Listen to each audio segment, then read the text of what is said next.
Welcome on in, Pokemon Unite trainers, and welcome to Underdunk. This is number 48, almost halfway to 100 of these things. And for those that are new, this is a bi-weekly tournament here we host for North America and LATAM North. It's a free enter tournament, and we have just a full bracket today. I think 16 teams. Joining with me today are two savvy veterans ready to break down all of the action. No strangers to this channel. We have Ribbon Chew and Husky Star. Go around the room. Husky, we'll start with you. How is it going, my friend? Hello. It is going well. I don't know. I've been hanging out. I'm excited to see some Pokemon Unite. I haven't had much of an opportunity recently to really be focused a ton on what's happening in the competitive scenes. The past couple weeks, I'm a little bit out of touch. I'm excited to get back into it. Yeah, it's been a good couple weeks. Had a few tournaments here and there. We had Underdunk 2 weeks ago, and then last week we had some qualifiers, and along with the finals of the Stellar Champions League over on Draco's channel. So, been a lot of action. And Ribbon, how are you, my friend? It's been quite a bit since we've gotten to cast together. This is true. It is currently snowing outside and 35 degrees, and this is my plea for Timmy. Please give us a snow map again. Please give us snow remote stadium. Come on, man. We need something. We need something, please. Yeah, those were really sweet, but let's go ahead. Let's break down what we have going on today. So if you're familiar with Underdunk, same as always, it's a best of 3 on the winner's side of the bracket. Lower side is going to be a best of 1 until we get to the grand finals. Best of 3 in the grand finals, or the best of 1 grand finals reset, unless the teams agree to some other sort of handshake. But let's go ahead. Let's take a look at the bracket tonight. So we have a full bracket. I believe we had 15 or 16 teams. I'm going to take it to you two. We'll start with Ribbon. What team are you looking out for? Any teams to kind of pay attention to? I think the obvious elephant in the room is definitely going to be the Goofy Goobers. After winning last Underdunk, definitely been very notorious in the, especially more in the grassroots scene. They've been getting some really good numbers and rankings in UCS. Definitely one of my more burgeoning rosters that I've been happy to root for and happy to see them. Yeah, I'm really excited to see them too. I know Husky's trying to fix some mic issue real quick, so I'm going to take this one. I also agree. Goofy Goobers, definitely a team to look out for. Another team that kind of took it to the brink last time we were here a couple weeks ago, Micro and Cheese. So another team to look out for. But we are going to get to see Goofy Goobers. They won last time, so they have earned themselves a first round bye. So they don't have to play a first round matchup until we see these first few sets. I think we do have Husky. I think we're all good here. So Husky, maybe what teams are you looking forward to seeing? Hopefully you can hear me.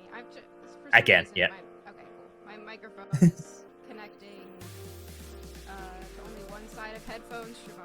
Oh. It's working better. I think I figured it out in VMix. But what did you say?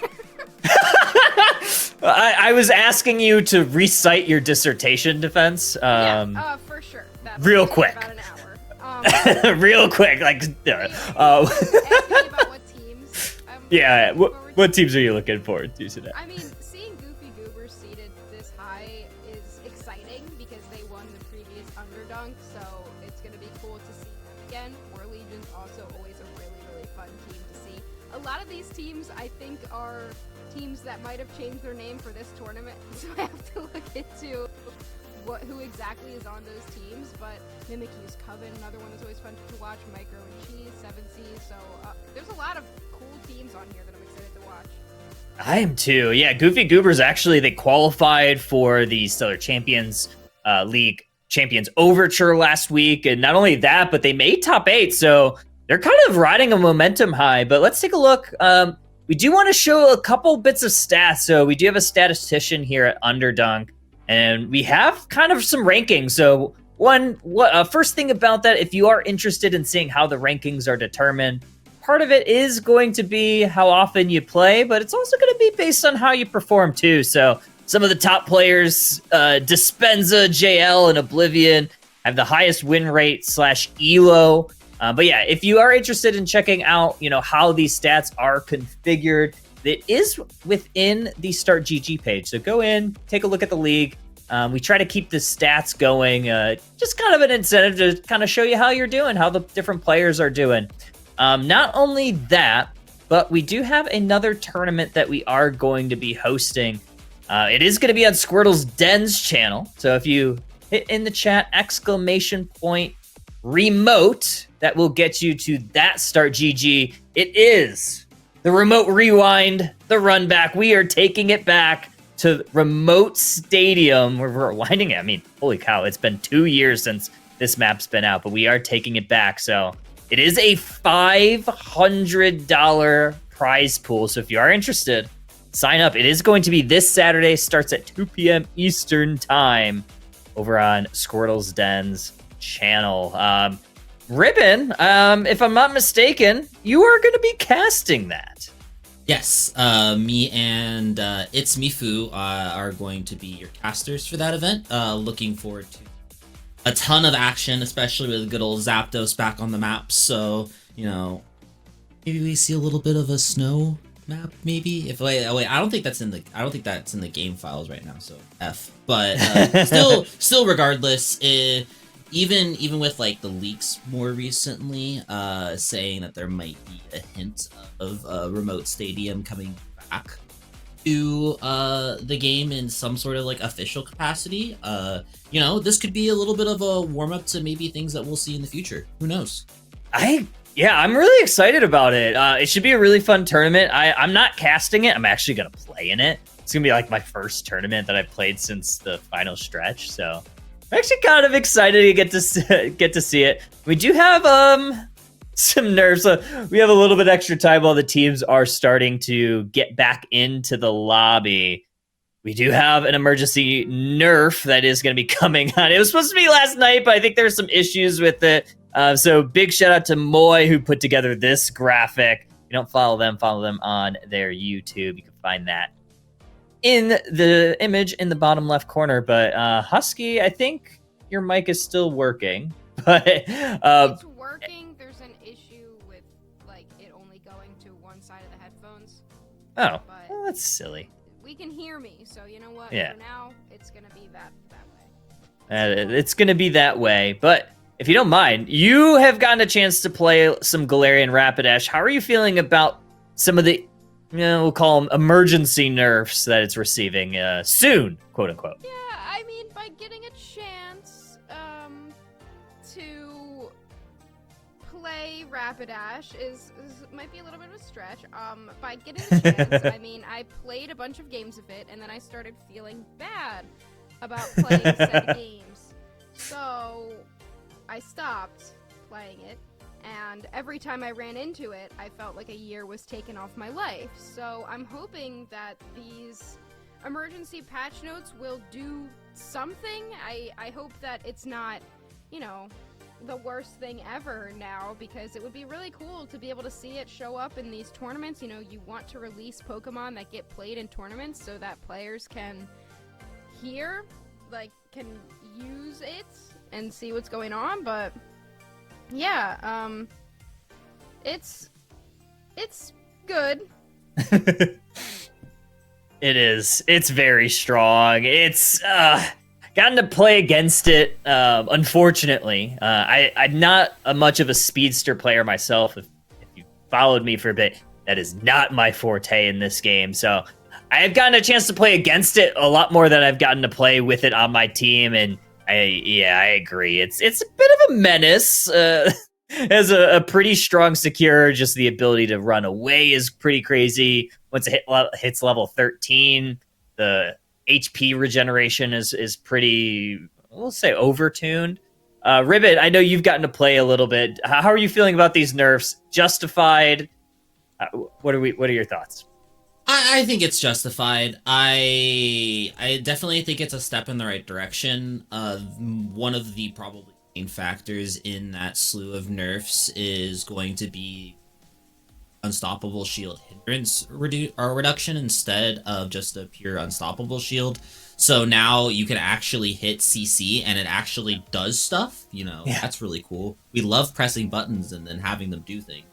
Why we play Pokemon Unite, right? True. But I definitely think that's going to be the main factor, but I still think that skilled players, especially people who have been getting around this horse, kind of know its ins and outs by now. And I still think the damage that it does is completely obnoxious, without lack of a better term. So a 10% auto attack nerf, sure. So those auto attacks will hit for 9% of my HP as a carry instead of 10%. Yeah. Crazy. Yeah. So I still definitely do not think it's enough. Hopefully this will prevent the pure just spammers from getting free wins, but I still think its ult is incredibly overtuned. Those dashes do a ton of damage, and especially if you are good about setting them up, you can really combo a lot of characters' escape options. So until there's more done to it, I still think it's absolutely going to be excellent. Yeah, it definitely is. And Husky, we do have a little bit of time. I think we have only 8 players in the lobby, so we probably have a little bit of time to kill. We do have EUIC on the horizon, going to be next week. Any predictions for some of these teams? I don't know. I think that they can't really hear me very well. Oh, no. I'm still trying Dang to figure it out. I'm not sure. Shivam told me to throw it to you. It was a ruse. Yeah, I'm not sure. I'm not sure what's going on. It might be something with my settings. I don't know. I'm sorry. It's because I'm in the call, Husky. My VTuber scuff has been passed through the It's internet contagious. directly to you. I It don't know truly what is. It is. Oh, he said it's better. You hear better? Okay. All right. Well, Let's go. I pressed some buttons. I unpressed some buttons, and you know what? The electrical computer engineering degree comes in handy once again.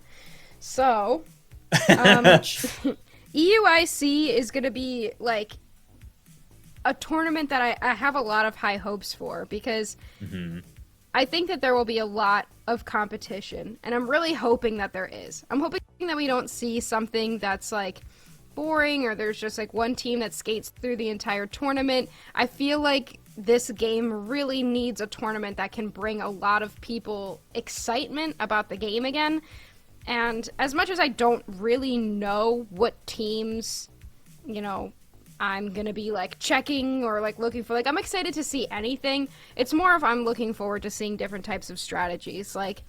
I'm looking forward to seeing how teams are adapting to these new metas and the weird shifts that have been happening with the past couple balance patches, where nothing's really changing, but some things are changing a little bit. So I want to see how teams are starting to work around things like that, and I'm excited to just kind of look at what we have in the competitive scene. The competitive scene is the driving force of Pokemon Unite right now, and I really hope that we can have a great tournament. I think it's going to be a fantastic tournament. There's going to be a big turnout. We have a Sunday championship day, so that should be really exciting. Husky and Ribbon are going to be taking you through this first match, so I'm going to hand it over to them. We got a game, Ribbon. Go ahead and enjoy this first round. Ready. Thank you, Kyle. Okay, so we've got a... All right, how are we going to do this, Husky? My booty hurts. Yeah. That is a team. Let's just call them Hurts. Okay. As in Jalen, as in Super Bowl champion quarterback. Anyway. Ooh, okay. And then on the other side of the bracket, we do have Mimikyu's Coven. Regular, really like seeing this team. I have actually been doing some work with them in the background, so it's been really nice to see them improve and continue to make strides in a lot of grassroots tournaments. Intel first pick, Husky. Okay. I know Intel's really strong, but how exactly do you feel about this? Because this is reminiscent of a Pika first pick, right? Inteleon recently got a little bit of buffs, and I don't think it necessarily needed them, because it has still remained strong in the competitive scene. Now, I'm excited to see how they use this Inteleon. I imagine we will be seeing Snipe Shot, but the first pick is really interesting, so it gives the opportunity for Mimikyu's Coven to go grab their healer pick and their Buzzwole, which again, an interesting pick in terms of that Clefable, especially so early in the draft. It's definitely strong, but it's not as strong of a healing Pokemon as something maybe like Hoopa or Eldegoss, which we do see the Hoopa get picked up by Hertz. Yeah, it is going to be a nice little soft counter into this Slash, but it's definitely going to be further down in the draft where we're going to see how effective it can be. For bans, we do have the Duck along with Umbreon, Blissey, and Darkrai. So a lot of questionable X tiers off the table, especially that Blissey. I am liking Mimikyu Coven's draft right now, though. They've got a very all-rounded kind of composition, whereas the booty is going for the Wiggly. We have the pink blob on the field. I do like the Wiggly pick here into a lot of this mid-range control, but it's going to be a very tall task as its team's really only tanky character to try to waver off both this Mimikyu and this Buzzwole.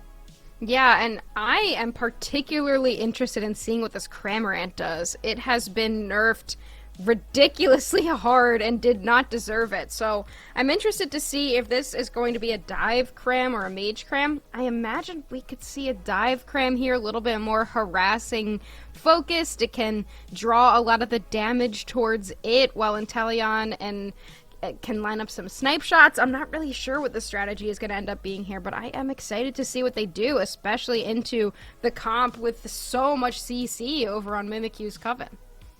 Yeah, and we do see that Pooty is, of course, rocking that Wigglytuff, so we know where Pooty's going, especially with that Floatstone. You know, where does Pooty you're not even surprised to see. You see Pooty on the board, and you're like, there's something weird going on there. I just like, yeah, there's something weird, something about a central area invade. You know, it's just Pooty in a nutshell. But I do think that it's going to be interesting seeing, because Mimikyu's Coven doesn't really have a lot of range, so this intel could really go unchecked during it was first picked, and it's going to be really hard for Charmanders to get on top of this. Yeah, I wonder how they're going to do that. I mean, there's no speedsters on either side noticeably, so the dive options is, potentially this Cramorant and this Aegislash versus this Mimikyu, which does pretty much play like a speedster, so that's one thing the Inteleon's going to make sure they watch out for. And like you said, there's Pooty heading into the central area. They're going to pick up this blue buffle likely, unless the Mimikyu can get over there in time, but they will not. That is going to stall out the Mimikyu level 5, but I'm pretty sure that they can recover from this as long as they don't lose any more farm here already. The reinforcements are here, but it's rollout. Rollout too. Super interesting. All right, and that is a trade of knockouts up in the top side as well. This Buzzwole is definitely at least getting a little bit of XP to kind of cement this 3-layer evade. Oh my gosh, okay, Pooty's got the walls. He's got the angles going. All right. Okay, bringing out the protractor from Season 1, I see. But they're just doing the thing that the central area invade is supposed to do. Stall out as much as possible, waste as much time as possible, and for now, I mean, the Mimikyu is going to end up getting level 5, but they do have to take this back farm to do it, which leaves Buzzwole in a really disadvantageous position. They will go down, Ribbon. Yes, a little bit overzealous, maybe trying to go for that big bird to try to get 5 there, make something happen, but unfortunately the Coven is forced to retreat, still stuck on this table, unfortunately, as well, and it seems like the jungle invade from Pooty has done its masterful work yet again. The surprise, I am not. Yeah, and there's Lily as well on the Hoopa, looking also for a potential invasion just to gain some vision. And look at that, Buzzwole once again getting a little bit caught out, but unfortunately the rollout is not there to clean them up on cooldown, unfortunately, but they will grab that KO there. Buzzwole goes down yet again, and we do have a level 7 Inteleon moving toward these 8-minute birds. Oh, what a snipe shot from downtown, knocking away 2 of those birds and almost taking the Mimikyu in trade as well. Hoopa's going to try to chase down the knockout. They do get it. No assists to the Inteleon, but Hoopa's getting all the KOs out here today, Husky. Yeah, who needs your carries to grab KOs early? Because now we've got Lily on the Hoopa at level 6, looking for their level 9 as soon as possible. And I mean, if you get the Hoopa up to level 9, give them all the KOs, then they can have some pretty strong Unite moves. But we will have scores going in, and Inteleon in a lot of danger! But right through the portal, last second, Electro Ball chases them, but it will not hit. This is unfortunately just so much control here from MBH. The Coven is just not got those levels right now. The highest spike that they have right now is this Pikachu level 6. And wow, okay, Pooty, I see you. What a snipe there as well. Oh, they're just making the hurt to the Coven right now. I mean, the Coven has a notoriously late-game team composition besides that Buzzwole, so knowing that Hertz is looking for this early-game pressure, they are definitely getting it. But when this Mamoswine gets online later, when we do see that Mimikyu get online at level 9, this could turn out to be a different game, so it's up to Hertz to continue putting that pressure on, making sure they're not taking any dumb fights. And right now, they're looking pretty good, securing Regice in the bottom path, and Aegislash is getting into it in the central area. Yeah, you know, we would think that, you know, taking a 1v3 in the central area might be a stupid fight, air quotes, but it looks like they've got it all under control here. Mikyu's Coven is going to be forced into defense as the Cramorant Gatling Bolt Missile goes wide just a little bit, just to ice them away from this tier 1 goal zone. They get a nice little overcap. It is 209 to 4. Yeah, I mean, Ribbon, nothing's a stupid fight when you're 3 levels up on every single member of the enemy team. So honestly, good for Slate, jumping in there, picking up some more KOs, and extending their advantage. We've got a level 11 on that Inteleon and a level 10 on the Aegislash right now, and it looks like this team might be pushing into the tier 1 goal zone.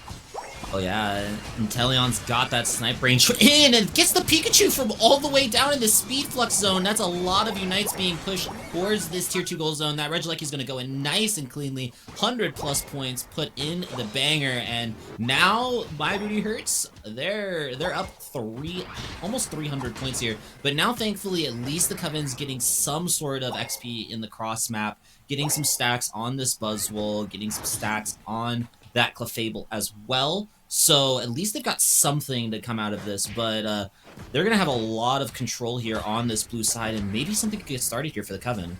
Yeah, I definitely didn't hate that play to send the Mimikyu and Buzzwole, those Pokemon that desperately need stacks, down to try to pick them up. Unfortunately, Mimikyu will be going down here. Buzzwole tries to grab this Aegislash, but it's too tanky. Has to use a Unite move. Does hit the Cramorant, who uses the eject button away. The Gatling Bolt Missile is able to save them in the meantime, but not enough. But it's okay, because Aegislash is able to take down 3 on 1 HP. Woo, playing a little bit with fire right there. I was really shocked. I thought that once Cramorant canceled that Unite that they might have a chance of getting away, but the Buzzwole does come in and secure the kill. The first hopefully of many for the Coven to try to get back into this game, but this Registeel is going to be going completely the purple team's way. And now with 4 minutes on the clock, Husky, what do you think the Coven has to do to get back into this game? I mean, they have to capitalize on catching somebody out, right? Like, they're able to grab that Cramorant KO, which is actually huge for that Buzzwole, because now they have been able to pick up level 11. It's not where they need to be by the time Rayquaza hits the map, but it's a good start getting your first upgraded move, and they just have to try to make more capitalizations like that. Group as a team, like they're doing now, look to catch somebody out, potentially engage with that superpower smackdown combo, and look for some big engages. They're going to try to do so here, but we do have the Rings Unbound coming out, Ribbon. Oh, and unfortunately, it's just not enough time. My Booty Hurts pulls the trigger faster than even the Coven can. Hopefully, they were able to get the Hoopa Unite off before getting grabbed up by that Buzzwole. So thankfully, with that additional HP, they still stay alive. And they're going to go ahead and stall out this Regieleki. I do like that. Make sure that they can get maximum value out of this last Regieleki push, especially since there's no tier 2 goal zone to stop My Booty Hurts from bringing the pain into the Coven right now. But I did like what the Coven did there, at least in that moment, sending all 5 people there, because they did almost get a pick, and they really had to force that Hoopa and that Aegislash to play safe. Yeah, I mean, getting anything is going to be what's beneficial, and unfortunately I feel like it's Mimikyu's Coven whose booty's hurt, unfortunately, right now, because they are just getting... The rollouts are actually so devastating when timed properly. Pooty on this Wigglytuff is hurting them so badly. The Buzzwole can't even get out any combos before they end up going down, especially with such huge burst damage like with Inteleon there, and they will go ahead and clean up this Regieleki that's going to be walking toward the enemy base goal zone. They might grab Pooty here, though. They're out a little bit too far, and they finally will, but that is just the level 11 supporter, so it doesn't do that much. Yeah, they will be back in time for Rayquaza, but this does give the opportunity for the Coven to at least burn that Regieleki in the top side, so that way they don't have to worry about that and Rayquaza on the map. This also allows the Hertz, though, to get that Registeel, and I would be very, very scared if I was staring down a level 15 Inteleon with that Registeel buff. Yeah, and they can just kind of stand back there and fire snipe shots, and no one can really do anything. Wigglytuff gets caught out, though. Immediately popping the Unite move is that Pikachu, but it does not matter. The Gatling Gulp missile is crazy, and Inteleon can just continue firing snipe shots from the back end. It's just Mimikyu lasting, and not even level 12, and with no Unite move, they are not able to get anything done. Aegislash with the secure just to close it out, and that is likely going to be your game number 1. Absolutely. It was actually really interesting to see that little interaction in that choke right there, with Pooty landing so much CC, and I thought that there might be a knockout there from the Coven, but that portal was honestly very wellly timed, and really just saved anybody from the Coven's onslaught, because that was a Pikachu Unite on the ground right there. Buzzwole was definitely slamming and jamming, but no knockouts come out of that, and then they just get wiped up once everybody comes back. So, oh, what an Inteleon game today. That character's definitely doing real well right now. Yeah, and it also just went to show throughout that entire match just the micro skill of all of these players, just knowing how to use the rollout effectively from Pooty, knowing how... I mean, this Aegislash, I don't know exactly how many KOs they're going to end up with here, but that they are just getting KO after KO. They had multiple quadras this game. The timing of the Hoopa portals, even the Cramorant, who's viewed as one of the worst Pokemon in the game right now, just making such fantastic use of the Harasser moveset. And of course the Inteleon hitting basically every snipe shot they fired is just able to time your moves so well with each other to make a composition like this work, and you can only give props to this team for that. Yeah, absolutely. It just was just really unfortunate that the Coven, even though they had like a really like strong, very deathball-y kind of composition, it's one of those compositions where you have to get ahead and you do have to stay ahead. So when, unfortunately, you're a bunch of level 6s staring down a level 10 Inteleon at 7 minutes, things don't exactly go your way. So maybe the Coven could make some adjustments and try to find maybe even something like another mage in that backline instead of that Mimikyu, so that way you know, they can at least like spread out their threats and not really get collapsed on as hard, because we saw throughout that game like how much harassment that Pooty was able to take and also able to walk away from as well. Yeah, I mean, I even feel like instead of Clefable, you go Eldegoss, like something that has a little bit more damage and a little bit more range, just to, because I get the vibe of going Clefable is, you know, that your team is going to likely be near you enough, so you're kind of hoping for like a death ball composition. But my booty hurts just went through so much to make sure that the team was never together, so that Clefable couldn't really do the maximum healing that they could. So maybe pivoting to a different support, or even something just like not a healer, even something like Sableye, just to continue to add some more harassment, just disrupt a little bit more of what their team is trying to do on the other side, could be effective. Yeah, and I mean, this is like why we've seen like the rise of a lot of XP share attackers in the top, right? So to be that damage when like healing is not necessarily the most optimal play. And we're going back up to the highlights here. Just what shots? Just I swear this is what when people always ask me is like, Ribbon, how are you so good at Inteleon? All your shots always connect, and I just always tell people I just click the button, dude. Like sometimes you know you just gotta let the game kind of like just guide your shot to them. You don't have to like close down the angle all the way and like really line it up. Like that shot on Pikachu right there was kind of insane. But I just tell people, I just click the button and just kind of get my angle right, and then, you know, sometimes the game connects and sometimes it doesn't. Hey, you know, that's just how Pokemon Unite is. It's just buttons. It really is just buttons. But we just really saw, like, how unchecked this Inteleon went throughout this. Yeah, and this Aegislash here on this replay, just utilizing the tall grass to make sure that they were able to last so long, getting another Sacred Sword off a huge coup de grace into 2, just taking them both down. And even though we saw Buzzwole pick up Cramorant in that fight, it just wasn't nearly enough. And this Aegislash at that point was nearly level 13. Yeah, and another little thing that happened in that last fight as well was that the Sacred Sword from the Aegislash knocked up the Buzzwole and kept the Cramorant a little bit more safe, because Buzzwole definitely had an opportunity to just land a couple more punches and knock the Cramorant even out of its Unite. So just buying that second or two of extra time definitely saved the Cramorant's life. And this is what I was talking about earlier with that portal, because we saw how many both the Wigglytuff and the Aegislash were on just slivers of HP and were almost ready to be knocked out by a Pikachu combo. But that Hoopa portal just comes in clutch. Yeah, and we saw it twice. I mean, the first Hoopa Unite move got them out of a really sticky situation with that Buzzwole, and in that game, they were able to make sure that they just stunned multiple at the same time. And I mean, with a Clefable, you want to play next to the Clefable, and the Hoopa really took advantage of that in their Unite move, hitting the, what is it, Hyperspace Fury is the stun move? Just hitting it on like 3-4 members of the enemy team at once. It was definitely interesting. But we do see Mimikyu's Coven is going to immediately first pick away that Wigglytuff. They felt the rollout was too much for them, so they're going to grab it away from My Booty Hurts.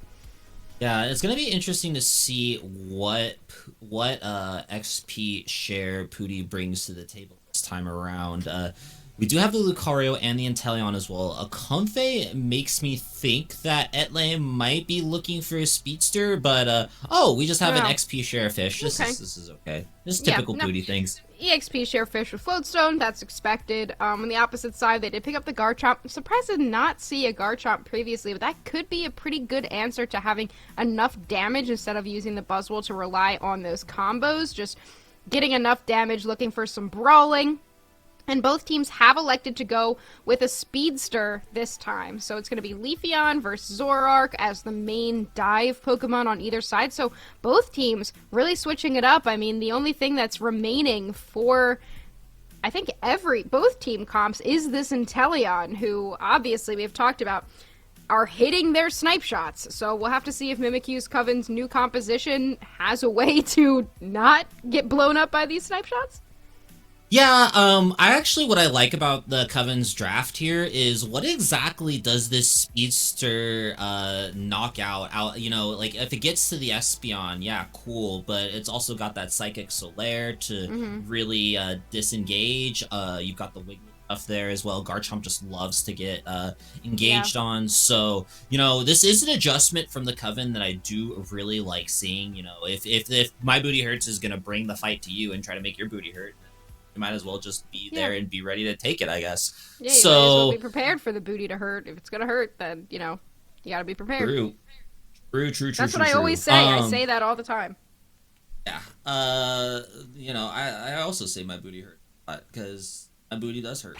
Yeah, you know what? Play this game.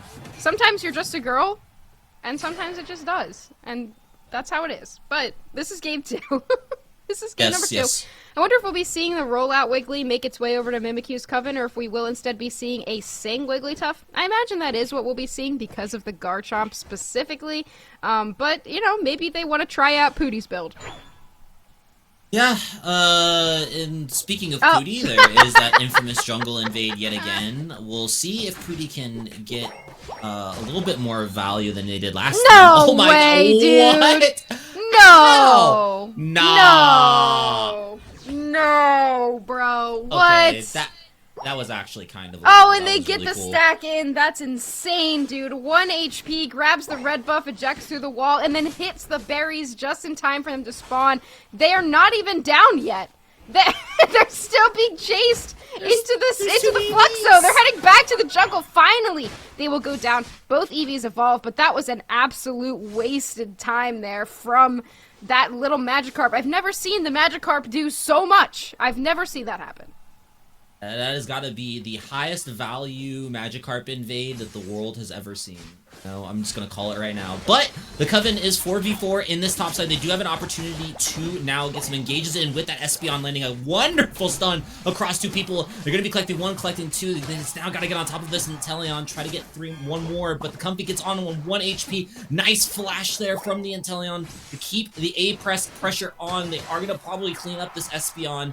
3 KOs for each side. What a trade. Well, we were talking about EXP share fish, but we weren't talking about his damage Comfey. That thing is not wearing an EXP share, and it has X attack on, so that is, in fact, a carry Comfey looking to do some mage damage. It's looking to kind of fill the role of an Eldegoss with some extra basic attack damage there, and you know what? Go for it. You know, like, what do you have to lose? For sure. Yeah. I'm here for it. That Lucario is just a willing target for the. Okay, that was silly. Oh my god, that's painful. Just the ability for them to continue hitting these snipe shots, and hits another one right on top of the Garchomp before they can even do the engagement that they want to do. Wiggly trying to get some damage in, but it is the damage Comfey picking that one up. Garchomp has to leave, but you can't because Gyarados is here to bounce on it. Oh my gosh, yeah, this intel is definitely not missing. It is really hard for the Coven to try to respond like this. I do like the Psyshock Espeon. It is seeming to get them the most value, and I feel like the Coven's definitely doing a little bit better this time around than how we were in Game 1 around this point, because, you know, that intel was level 10 around this point in time, and now only level 9, or just barely level 8, looking close to level 9. Still going to be able to clean up this tier 1 goal zone. It is 153 to a big fat 0. And we've got a level 8 EXP share Pooty Gyarados right now, so that is not bad for them. Wigglytuff is trying to prevent Lucario from doing too much by themselves in this top path with 3 right now focused on them, but they still are able to get away, and unfortunately it just looks like once again my Booty Hurts is kind of running away with this. Lucario is going to go for a secure though. They will pop the Aura Cannon and get it. That is going to be a huge win there for my Booty Hurts. Again, just continuing their onslaught, just taking objective after objective and just devastating the Coven. Yeah, and they're also getting cross-map value with the Zoroark as well, so whatever value my Booty Hurts gets up here is going to be just multiplied as the scores are already going in before the Regieleki even touches the Tier 2 goal zone. That Psychic Solaire might be the opening that the Coven is looking for, but unfortunately it's just still so much overwhelming bulk coming out of this Gyarados. The Zoroark's going to be able to dodge a lot of nonsense. And it's just knocking up AO, stacking the left right. Penta knockout for Pooty. Wow, the Penta for the EXP share Gyarados, and they even ejected looking for another one. They're going to bounce on it again. They want the Garchomp, not even level 9 yet. They will find them, and this Leafeon is not level 8, so no Emerald 2-step to be found, and the Gyarados is unstoppable right now. Another triple KO immediately after a Penta. This is ridiculous, Ribbon. Well, what is that, an Octa knockout? We'll call it an Octa knockout. That's the right word, right, Husky? You're the engineer. Yeah, you're the big math person. Yeah, that's the correct term. Math. Okay, all right, good. I just wanted to make sure. All right, but still the Coven's trying desperately to zombie tech into them, but unfortunately they're just adding the kill feed right now for my Booty Hurts, looking for more knockouts. And Talion's going to go ahead and break with an even goal there. Just to get it in there, and that's just another snipe shot on this Leafeon. Oh, it's just so devastating. There's just so much momentum right now on their side, and there's just nothing that anyone can do. Well, we finally get the evolution on the Garchomp. They take down that damaged Comfey, but unfortunately for the Coven, Gyarados is not done yet. They're coming in with a big Dragon Current. There's 4. They're all grouped up together, and they will look for Leafeon. Unfortunately, doesn't hit anybody with the Whirlpool, but they do have a bounce available, able to get out cleanly, and Zoroark wants to clean this up now, Ribbon. Yeah, the Midnight Days goes a little bit wide, only knocks out a few, or knocks down the health bars of a few members. The Coven is finally able to clean up too, but that Inteleon was solo ripping the Regieleki on the top side, and that's still going straight to their goal zone, and that's something that the Coven is definitely going to have to respect, but still, they are 4 strong, trying to look for more knockouts. The Comfey does end up getting away again. That X attack definitely did some damage to that poor little Espeon, and it's just unfortunate the Coven's front line is just being evaporated by single hit moves from this Inteleon. It's just got a shotgun. Yeah, I mean, they were able to grab a couple KOs. They picked up the Gyarados, so the level disparity is not as much as it would be if they weren't able to capitalize on a little bit of an overextension, but it just does not matter because this team is completely unstoppable. I mean, you think that the Comfey is just a support, and then it jumps off and pops an X attack, and suddenly your Garchomp is down, and what can you really do at that point? The Alecki walks into base, but luckily for the Coven, they don't get too much in, but it just doesn't matter, Ribbon. They still have 0 points on the board. Yeah, 433, and Pootie's just getting 5s on that home goal just for style points at this rate. It's gonna be like there's got to be some eventual point that the Coven does find some value in this overextension. I thought there was gonna be a moment right there when that Inteleon got stunned by the Espeon, Psychic Solaire getting popped to try to make something happen, but just the raw aura of that Inteleon popping that Unite really just dissuades the Coven from going in. Yeah, this is, to me, is looking like a bot game in solo queue, honestly. I mean, not to throw any disrespect toward the Coven or anything, but like, this just looks like one of those games where you get into a random ranked game and you're like, fine, I'll take the extra ultra point, and you're just dancing on them at their base by 3 minutes, and unfortunately the Coven just cannot capitalize on anything. They just don't have enough damage. You think that they would with something like Garchomp, Leafeon, Espeon, but they just don't have enough of that burst to really get anything done on the side of My Booty Hurts. They're too thick! Their booty too thick! True. Now this is where I like to always call for a team in such an overwhelmingly losing position like this to get up to some funny business. But it doesn't look like My Booty Hurts is going to let them get anywhere. They're just going to sit here and rip this Rayquaza underneath the shade of a Comfield and completely take it down. You don't even need the points to score. Coven is getting some knockouts, but they're definitely being traded back by this Inteleon. This 8 pressing the day away, and with 3 knockouts to 5, still with some Ray Shields as well. It's just going to be more points on the top of the cake for My Booty Hurts right now. Yeah, I mean, at that point, like, they're already so far ahead, you have to not only secure Rayquaza, but also win a convincing Ray fight to be able to come back in that game. And, I mean, My Booty Hurts is just proving they didn't have a lucky first game, because they are able to make an even more dominant appearance in the second game, 593-0 right now, and there's still a minute left, and at this point, I just don't think that there's anything the Coven can do besides just hang out, vibe, maybe make some friends, dance on goal.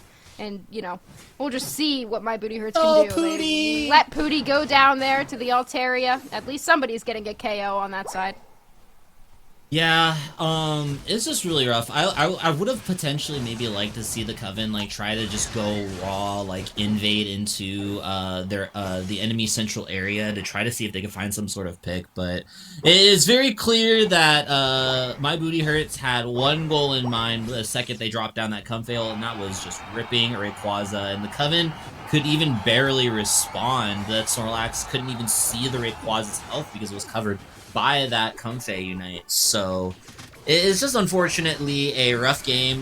Kyle is confirming that Damage Comfey is 1-0 in Underdunk. That is a 100% win rate. We don't have a lot of those in Underdunk, so you know. Yeah, how broken is Damage Comfey? I mean, they just popped off, threw an X attack and started throwing basic attacks, and there was really nothing anybody could do about it because they would just hop right back on an ally when they got low enough, and maybe it's genius. I don't know. Maybe it's genius. I think it is. I absolutely think it is.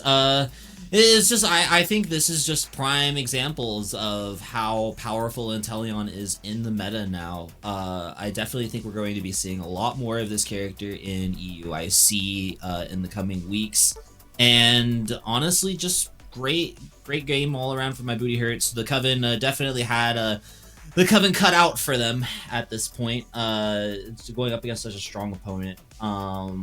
I really expected this Leafeon to try to be able to at least get through to the Inteleon, because that's one of those few characters that can actually just 100 to 0 something no matter how far behind you are, especially with that 2-step. So I just think this is just a set of games that unfortunately did not go the Coven's way. Yeah, I mean, look at that damage as well on Inteleon, 148k, and even Lucario, 101k. I mean, the damage Comfey, only 25k, but that's alright. They still were, they were making an impact, that's for sure. So, yeah. I mean, I don't know it's just a dominant performance. I don't really know what else to say.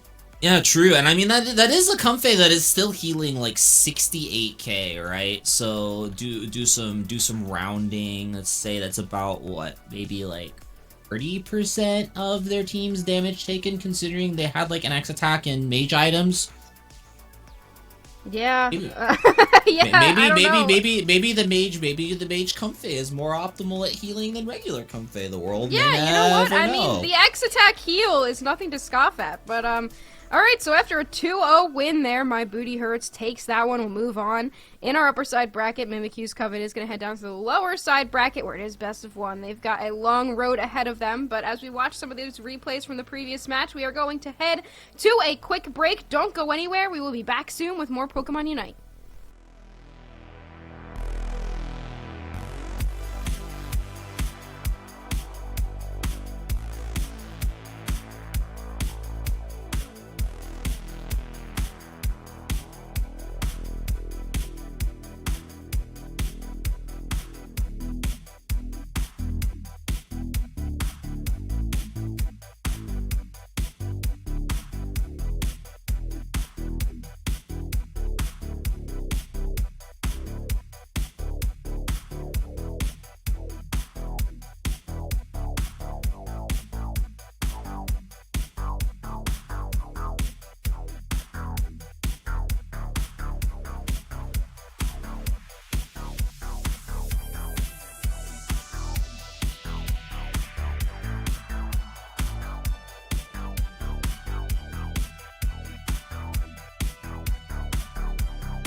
Welcome back in, Pokemon Unite trainers. Underdunk number 48.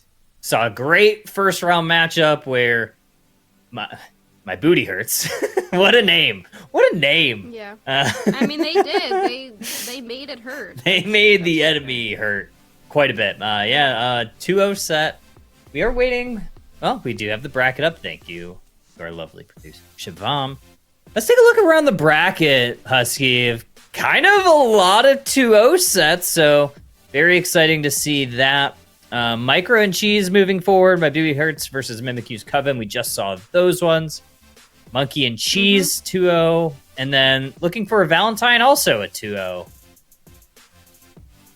Yeah, so everything went 2-0 except for the one that we wanted to watch next, which is always great. But that's, to be expected in the first round because of seeding. A lot of times we get matches that end up being 2-0, but it's cool to see that in this match A, the War Legion versus Numel Jeans is going to a game 3, which we expect to be getting the results of very soon, and then we will be able to get you that game. But yeah, so far, so good. So far, so good indeed. Yeah, and obviously the teams that have been... they did go down 2-0. They're not done for the night. They are going to be down in that lower side bracket where everything is a best of 1 set. So it's do or die, win or go home. And most of these teams, they probably want to be playing a little bit more. You got a little bit to play for. Specifically, no money, but this is a free-to-enter tournament. No money on the line, but definitely want to earn themselves some experience, some tournament points, tournament elo, like we talked about in the pre-show, and then just overall, while we did just have UCS 2 weeks ago for the February Cup, obviously EUIC is online for some teams. I'm not sure if anybody is participating that's playing tonight, but it's a pretty quick turnaround because you have the final stretch open qualifiers in, I believe, about 3 weeks, if I'm not mistaken. Oh, is it? Really? Yeah. Mm-hmm. Wow. Yeah, Things just creep up on you sometimes. It really does. Yeah, because I want to say it's the open stretch qualifier, so similar to how they did the AOS Cup qualifiers, which is at UIC. So it'll be, the team that qualifies, if I'm not mistaken, they get some travel rewards, and I believe there's some things on the back end, but the top teams will qualify for the final stretch, which is going to be played at NAIC in early June. And then, I believe that's the weekend of March 9th is the final stretch qualifiers. And then March Cup, if I'm not mistaken, the last weekend in March, I believe March 30th. Yes, I'm pretty sure it's that weekend, that very last weekend, which the February one was early in February, the first week, which is always fun. But yeah, you have those final stretch qualifiers, you have EUIC, so a lot of competitive Pokemon Unite to look forward to, which, again, is fantastic. We need to have more opportunities for teams. And what we've been seeing in the competitive scene is a lot of competition in a lot of different regions. In NA, we kind of have our top contenders pretty consistently, but there is still some competition there. And what's exciting is tournaments like this with some of these teams that we don't often see in those very top ends of some of these qualifier tournaments, official UCS tournaments, but there's still so much competition in the grassroots scene and in general in this region that is important that we continue to highlight these things as well. But I am so hyped for NAIC. I'm so hyped. Oh, me too. The final stretch tournament last year was so much fun. It was just such a great thing to have included in the LAN events. It was just awesome. Yeah, it's going to be really fun to see. If I'm not mistaken, how the format... It's a little bit different this year, but there will be that open bracket on Friday for people that want to enter. And then the top teams in each of respective region, if I'm not mistaken, they get placed into day 2. It's, I think, a single elim at that point, and then there's the championship on Sunday.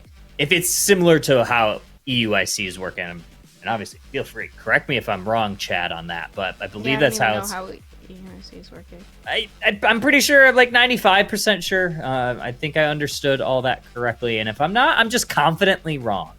Fair enough. EUIC is going to be super fun.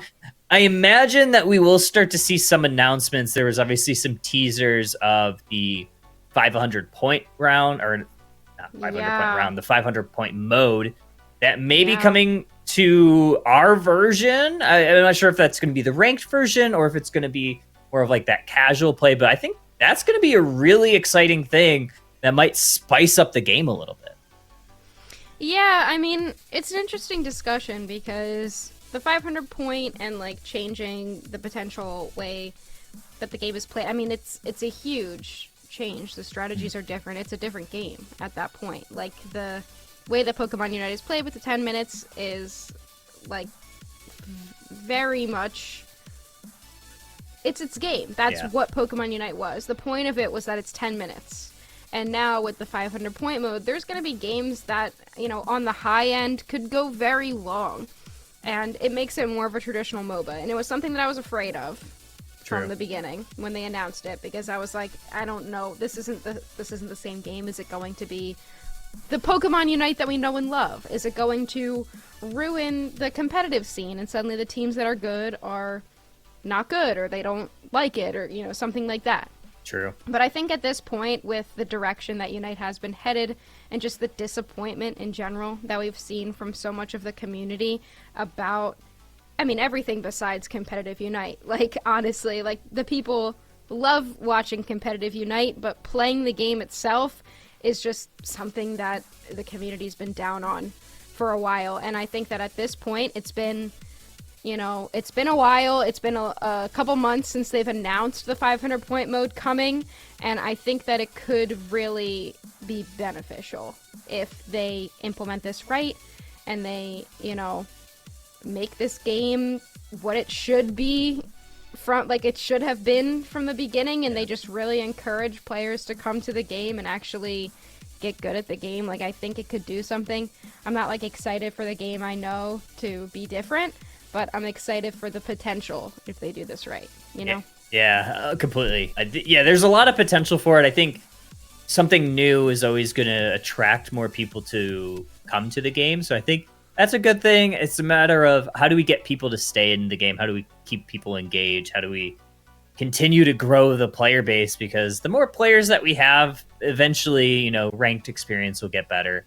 But I think from what I've seen of the 500 point mode, it looks very fun. Average matches were lasting around like between 8 and 12 minutes. So it wasn't like completely different. It wasn't, I didn't see anything where they lasted like 20 or 30 minutes, because there are a lot of mechanics within the mode that's going to kind of speed up that process. So I think it could be more of a casual mode, but I don't know. If it does kind of leak into ranked, it offers definitely some different ways to play. And I know you mentioned like if the top teams are going to not be the top teams. I still think that the top teams, what makes them so good are that their ability to adapt, and I think they'd probably adapt fine. So. I mean, these are the things I was thinking like when they first announced it, and I wish, as all things come back to, I wish there was just a little bit more communication with the development team and us. You know, we had this whole matchmaking thing happen, and now we have the 500 point mode where they're like, hey, this is a new mode, and no one knows what it's actually doing and what's happening. So it would be great for a little bit more communication. But I am excited. For now, we have your old boring Pokemon Unite, and we have our next set ready, Goofy Goobers versus War Legion Esports. That should be a good one, Husky. Yeah, I mean, we'll see how these teams want to attack draft. I think things are going to be relatively standard. I mean, you see the two Pokemon that are immediately banned are going to be some of your most popular bans, Blissey, Miraidon. You look at the stats there, those are going to be from our UCS Cup in February in North America. So I don't expect teams to deviate too far from these because there hasn't been too many changes since then. Yeah, every time I look at that little Blissey Chivio, look at it. She's so happy, but not as happy to be banned. And I imagine we will be seeing Blissey consistently banned throughout the night as we have in the past few tournaments. It's just ridiculous. But let's see what AJ Dragon's going to go with for the first pick. They're hovering the Hoopa. Maybe they take it. Maybe they pivot away. We will have to see. And they do go ahead and lock in that Hoopa. Not a bad first pick. It's still good. Yeah, it's still good. It's still very momentous. It allows you to play very forward. It allows you to play with tempo. I mean, you see the three essential supporters. I mean, I'm considering Umbreon a supporter in this, already banned. So it's kind of the best of what's left. I think Eldegoss might also be there. I mean, you see at the top picks, win percentage of 63 in this last UCS, so still very good. But on the opposite side, we are going to get those counter picks of Slowbro along with the Zacian. I love the showing your Slowbro hand early strat, where you just pick Slowbro so early in the draft, so now everything Goofy Goobers has to do is going to depend on who they are going to Slowbro Unite move. So choosing a really squishy carry with not a lot of mobility is something that Slowbro is going to be so excited to Unite move, and then something like Leafeon, if it gets too far ahead, then Slowbro's also going to love to Unite move that thing. So picking the Slowbro early to just kind of see what Goobers does in response is really strong, in my opinion. Yeah, and we saw teams like, if I'm not mistaken, I can't remember if it was Orange Juicers or Nemesis, just would every single time Slowbro Unite the Hoopa once it goes unbound just to get that thing off the map during the Quasar. Look at this, though. Goofy Goobers playing with the Delphox. How come that you often see get picked right now?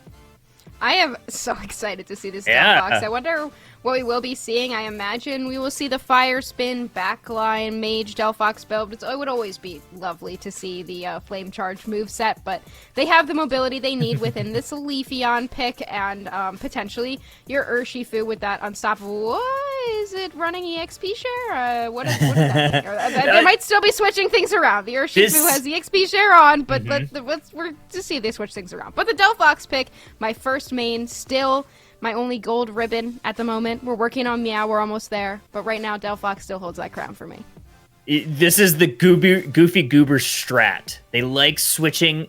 They like switching around the Pokemon in this final preparation spot, mostly to just throw us off. Just not throw us off. Probably throw them off would probably be more of the play. They can't see if it's the stream, might be something where it's like, oh, they're running this, so it's probably a Dark Bear. They're running this, so it's probably this. Yeah. I mean, I think we have enough of a delay where it's probably not that big of a deal, but it's still funny.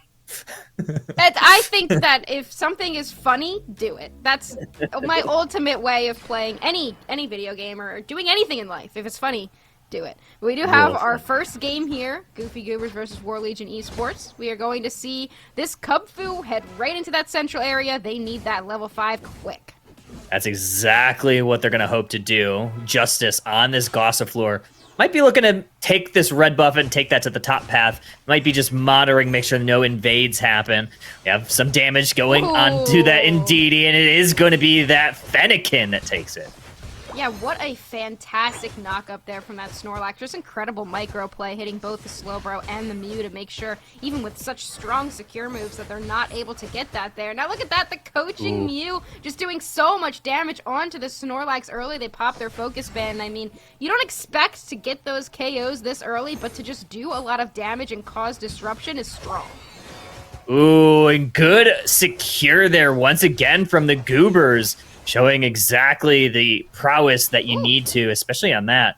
And so Tommy entering this top path for these 850 birds, they're going to see that Doublade is hiding in that tall grass. We'll see what they want to do if they want to fully engage. 2 members from War Legion coming to the top. They're going to try to go on in. Aegis Slash, the Doublade doesn't quite get any of the KOs that they want, but they do chunk down the Goobers. Ooh, and now Leafeon may be getting caught here by this Doublade. They are able to get a little quick attack out, but it's not enough. Mew takes them down. And noticeably, we have a Water Bear, which is pretty good into a Zacian just to make sure that you can get out of situations, but it doesn't look like they're doing that great right now, Kyle. I mean, the Zacian with the Metal Claw has done a pretty good job of slowing down the Urshifu with that ability. Leafeon, they do get online, but weren't able to find a ton of value. Yeah, they were not able to, and the Zacian early, I mean, that's the power of the early game Zacian, right? Like, you get that level 5, and then you just press your A button and hold it down, and you can do a ton. And look at Ibex just hanging out in the enemy central area. They're just trying to cause some disruption, but it does not matter because all of those 8-minute birds head over to War Legion. I think IMAX is trying to bait them into getting away from the birds, but I don't think War Legion fell for that one bit. Instead, they're going to 5-man push this top pad. Not only that, but that's just going to go ahead and get broken. Put them in great position to take that Lecky up top.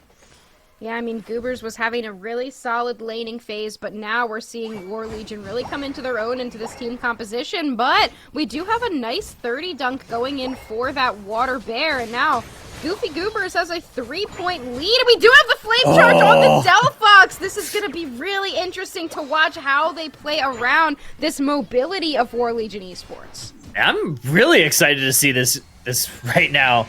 You have War Legion set up in the bottom path, 4 members, and Zacian migrating down to this bot pad to make it a full 5 team. Mew gonna get targeted by the Snorlax, heavy slam, misses, eject button is wasted by the Mew, maybe survives, but War Legion just ripping through this Regirock. They put that in their handbag. That's a big first objective for them.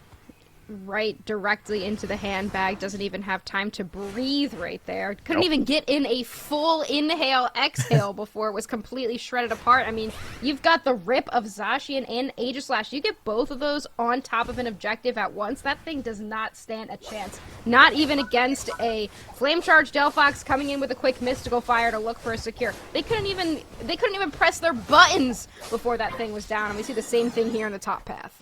Yeah, they get both sets of objectives, so pretty big here for War Legion. Gonna try to defend their own central area. Able to do so. Zacian comes in with a huge Metal Claw, sends IMAX packing. Leafeon the next on the chopping block, and that's a KO streak of 2 for War Legion. Really heads up play there from the Goobers to try to push forward into the central area, assuming that War Legion may try to push or head to the bottom path, but War Legion read them like a book, and though I loved that play, they were able to catch them out. But that being said, we do have the Delphox now with the level 9. Mystical Fire Flame Charge did pick up a KO on that Mew and able to push War Legion back. Yeah, it doesn't seem like War Legion really has the dive to get on top of that Delphox. It's able to, kind of utilize that for free. There's the Fanciful Fireworks, gonna do some more mystical fires into the backline. Shifu able to take down the sword. They're looking for more. They take down the Mew. Mew's gonna the Eldegoss sent back to the T2 pad, and great zoning by the Goobers enables this bot pad to be broken. That's what the Delphox Unite move is for. You just throw it on top of a goal zone and suddenly you're taking a ton of damage. You don't know how it happened, but you end up taking it before the Aegislash can even get a Unite move out. But here's that Sloper Unite move we talked about, Kyle. Immediately locks down that Delphox, the coup de grace for good measure, and War Legion is right back in the lead in this fight.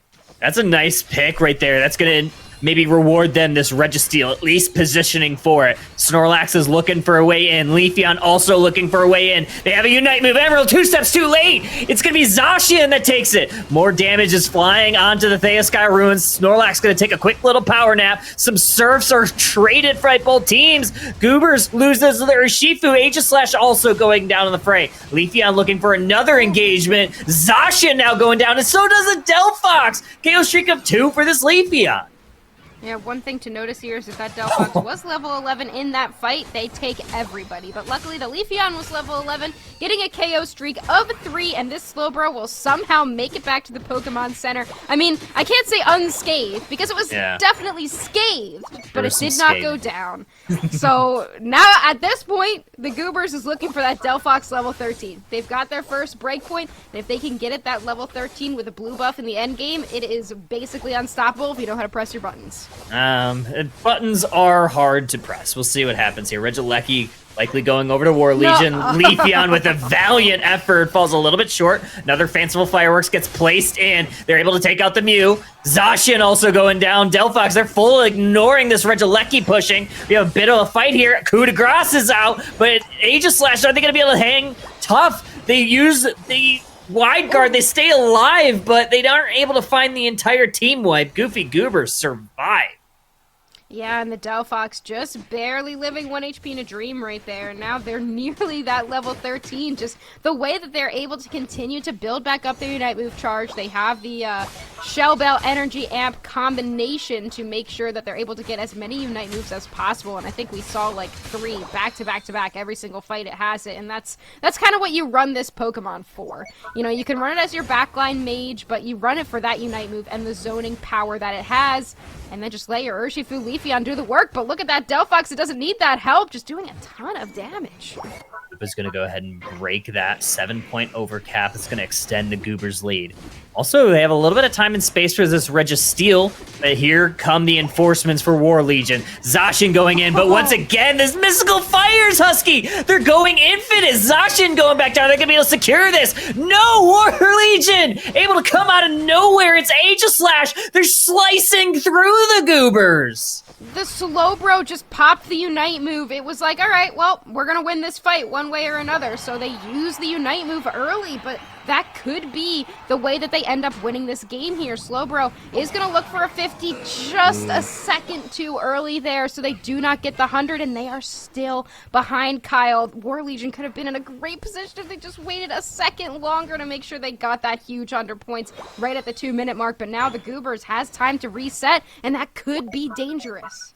It could be dangerous. They are missing that Slowbro Unite, so Goobers may be inclined to start force a fight before that thing comes back. They do have a lead, though, so they don't quite need to go in. Snorlax is going to engage on the Mew. Follow up from Delphox, a little bit short on the Mystical Fire. Eldegoss going to top them off with the Pollen Puff, and we're going to have another reset. I mean, I guess you want to try to get that Mystical Mirage out so that the Mew no longer has a get-out-of-jail-free card. So the Snorlax just kind of solo went after them. They will look for it again. The Cotton Cloud Crash is forced out. Ooh. Instead of the Mystical Mirage. It ends up being potentially a little bit of a wasted Unite move from that Eldegoss. And now maybe Goobers can look for a second chance to engage here, but they will just back up again, Kyle.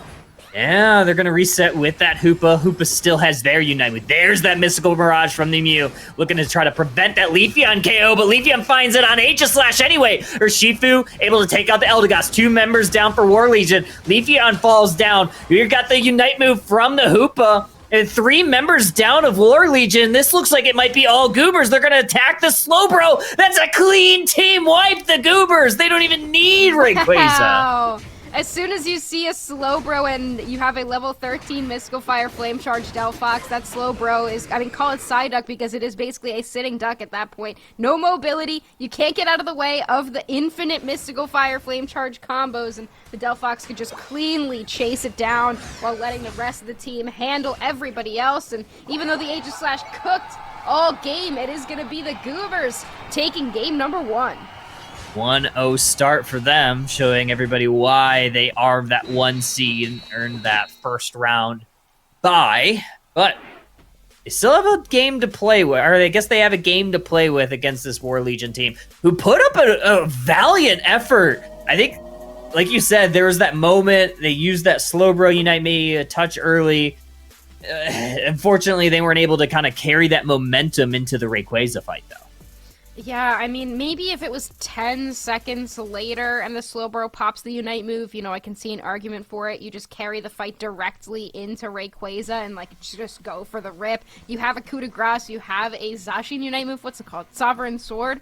Yep. You have Cotton Cloud Crash and Eldegoss basic attack on your side. Like, you have so much secure. If you maybe just held the Slowbro Unite move for a second longer and then the Delphox is on cooldown, it doesn't have its Unite move, it can't enter the pit and just immediately stop all the healing that you're trying to do, then I can really see a world where War Legion gets that there, but I really do think the Slowbro Unite move just put them at such a disadvantage.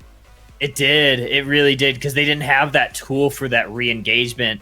And when you start using those Unite moves a little bit early in those fights, the thing that we often see in UCS is those fights kind of end up carrying to Ray, and then you see the team just go for Rayquaza, or aggressive positioning, or an additional score, something to put them at an advantageous position. Unfortunately, War Legion just not unable to do that. Goofy Goobers, they were comfortably back by the time Rayquaza hit the map, and they really were able to just withstand some fights, and you saw they got that big team wipe at the end. Yeah, I loved that Delphox pick so much. It just scales so well. And it was really able to carry that endgame fight. Like, those Unite moves coming out constantly, and there's, like, so many melee Pokemon on War Legion. 3 of them are just kind of, like, standing there looking to engage on somebody. So if you pop the Unite move on them, then it's going to be really difficult for them to get out of it. But we will be able to see a couple of these replays here. We see the first gank that went really well on War Legion's side. They ended up picking up... who did they pick up? They didn't pick up anybody here, but they pushed everybody back.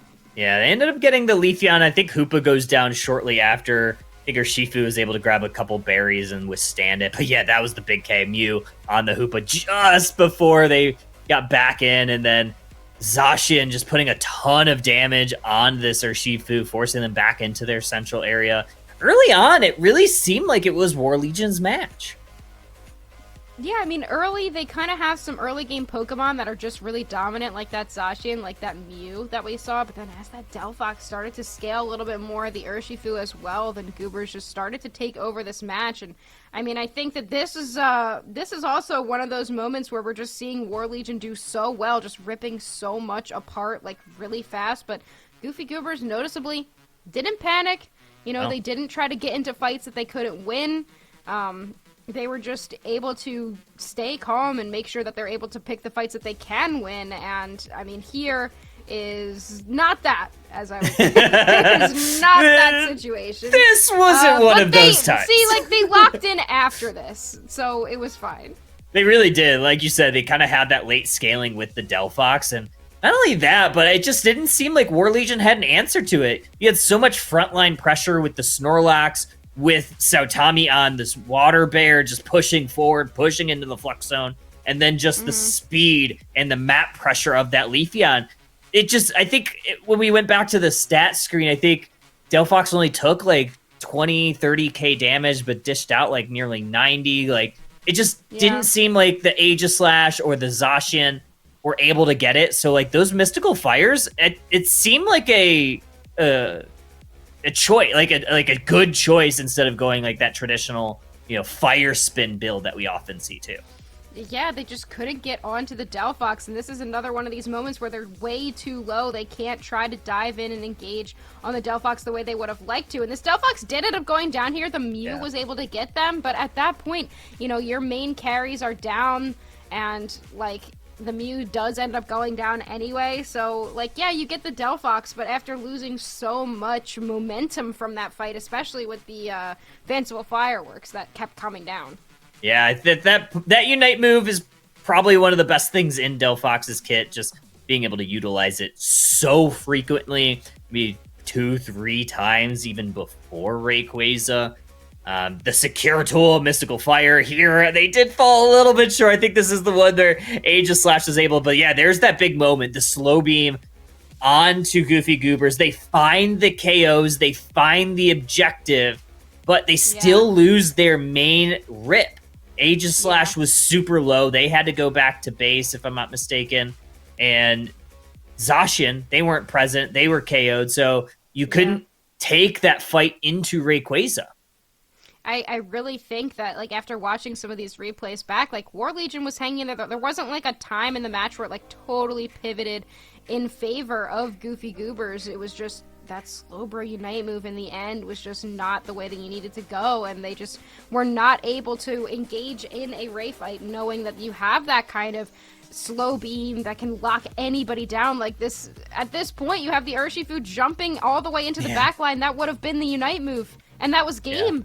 Like, if you could have done that, that would have been absolutely huge, but unfortunately not having that is just so detrimental.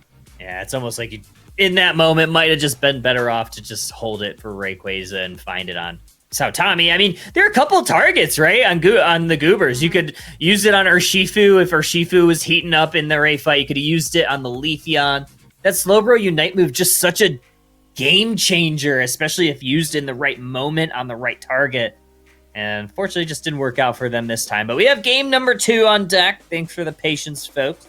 We're going to see what bans come out. Looks like it's going to be more of the same, at least to start.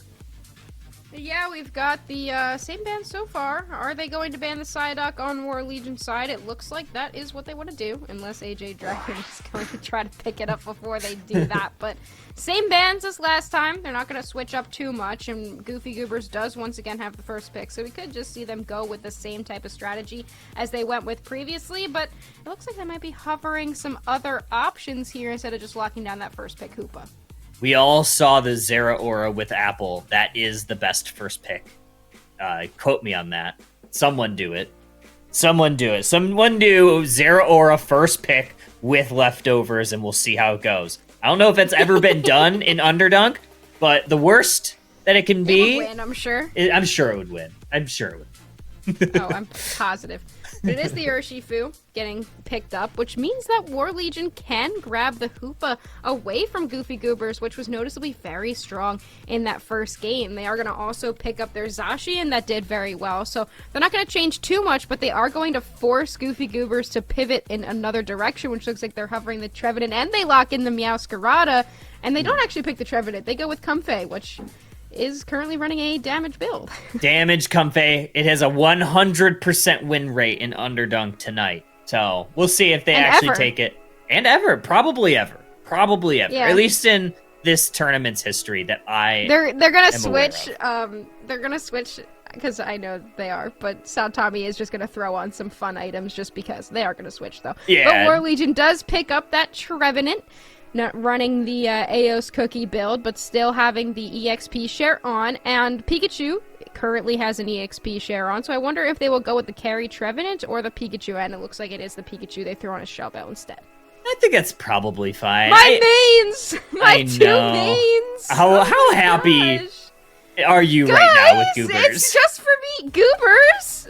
Guys! Oh my god. I think Husky is now the #1 Goofy Goober fan. You're playing both of my girls! All you need in there is Guardy, and we're set. I mean, fantastic. We've got the Meowscarada. It could be set up to go either way. It has the full heal on. You could run, I mean, with Scope Lens, you would expect to see Night Slash here, but you could run Scope Lens with the Flower Trick build. And then Delphox, I imagine we'll see the same thing again. And we have We're hacking Axel goals. rounding out War Legion's side. And wait, where's the goal? Oh my god. IMAX is hacking into the mainframe. I'm sure of Goal it. hacker. They have a bunch of troll items on, which are they switching or? Yeah, I think they're switching. Yeah, so they ended up putting an eject button on. It's fine. Okay. I'm still waiting. I'm still waiting for a goal hacker game. I know it's not very good, and obviously, like towards the end of the match, it's even worse. So I don't know what they need to do to that item to like make it relevant. Do they need to like buff the stats or cooldown? Like, what do you think about that item? I don't know. Did they end up switching in time? I think they it was did. like I think 4 seconds. 4 seconds left until the game. We didn't get to. They switched. Okay. The Shabab said they switched. Okay. I'm so terrified. I'm like, special attack specs Urshifu, but no. They did end up switching over. They've got the correct builds on. Comfey is not damage Comfey. They are rocking the EXP share, and we will be seeing that little cat head up to the top path. Boring. Yeah, I want to fine. see the damage Boring. Comfey. I know. Give me damage Comfey and special attack specs Urshifu, you cowards. You can't make this up. Solo queue players are everywhere, I guess. A little bit of a scuffle going on in this top path.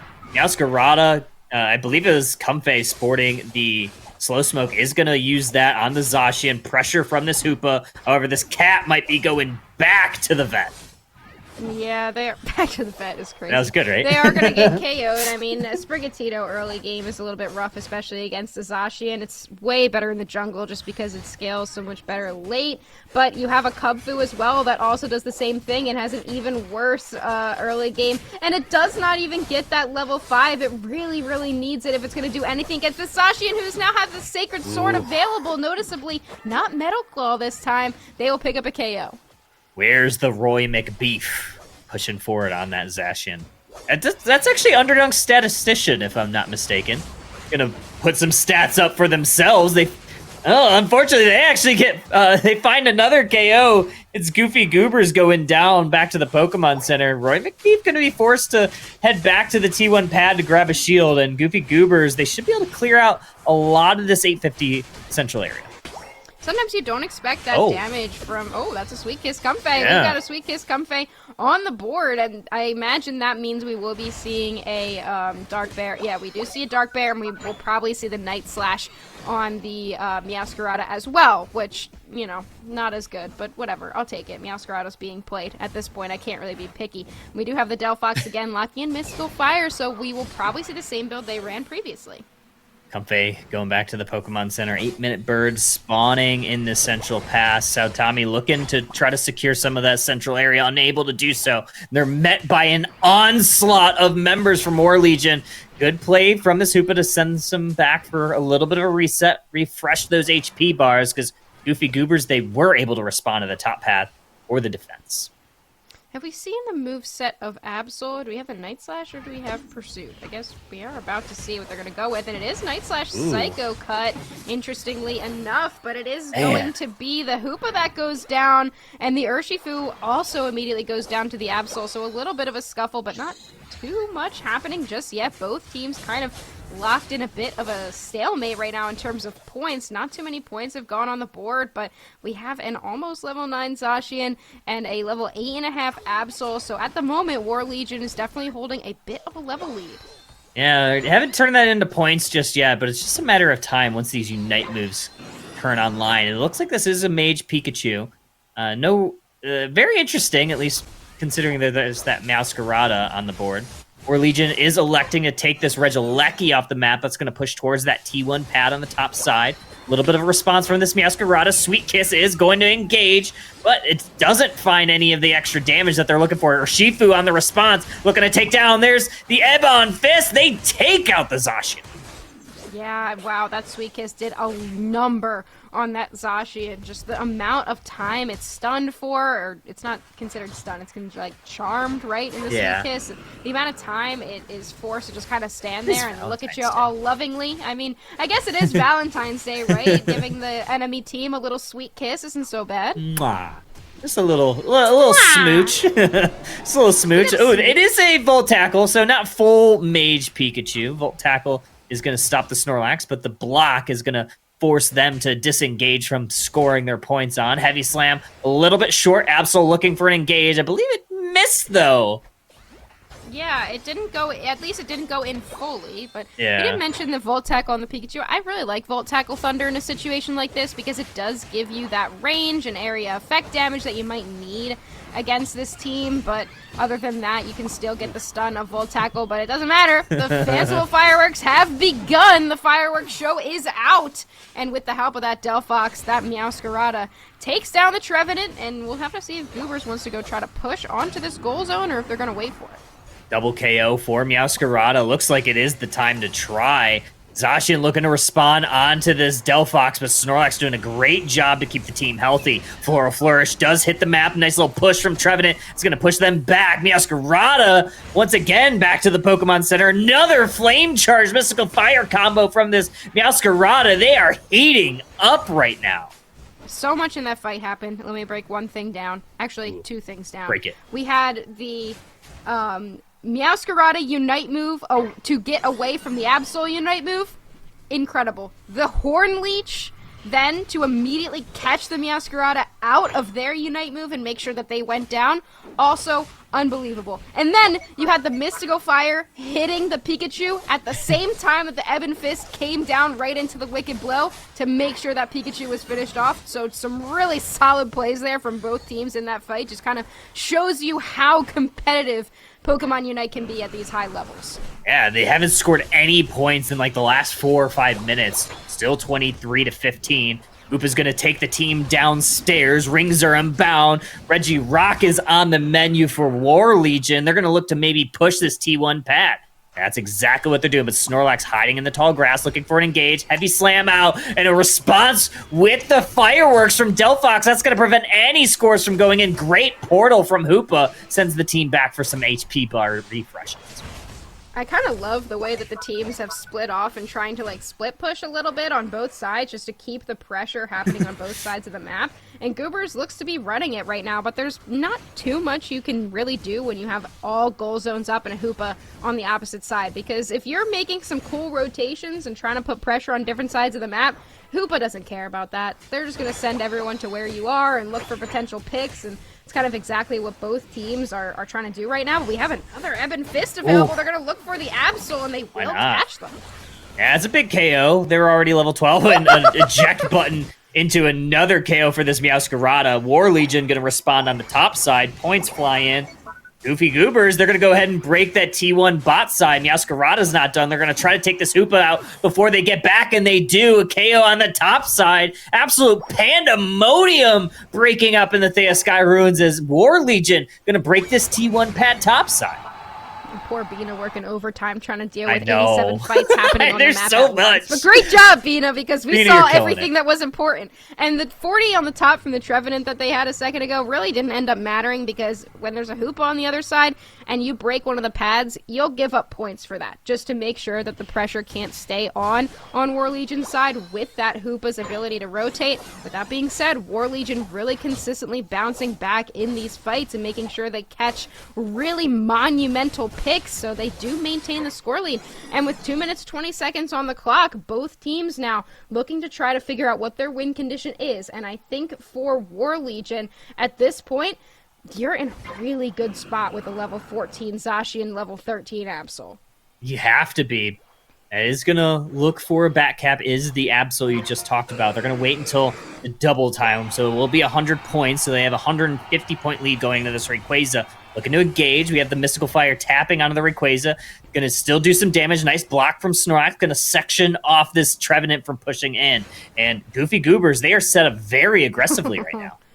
Yeah, I kind of love the way they're set up. The Delphox just looking for picks, and they're just doing so much poke damage. That's really the power of the Flame Charge build. But on the opposite side, notice Absol hanging out in the enemy central area. So the teams have just kind of switched sides effectively, while the Delphox follows Snorlax around, looking to try to get a pick maybe on this Pikachu. But while they're doing that, War Legion consistently just upping their score lead right now. But it looks like the power nap has come out, and Zacian has been picked off. Yeah, Hoopa is going to bring the team in. Rings are unbound.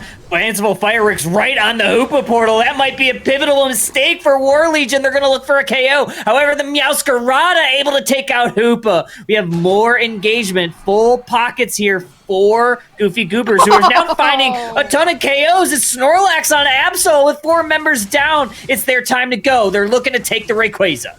It's up to the Trevenant, but with a Night Slash Meowscarada, that is going to be difficult. And now they have the Wicked Blow back in. Here comes Zacian. They are going to look for a secure, but it's a Comfey! The Comfey gets the secure! I can't, oh my, the Zacian has a Unite move. The Delphox has Mystical Fire. The Wicked Blow, and then Comfey gets the secure. Comfey! All right, I'm done. That's enough. It was a grass knot Comfey. Maybe not the... I don't know how much War Legion was going to threaten it, but still Comfey able to get the job done.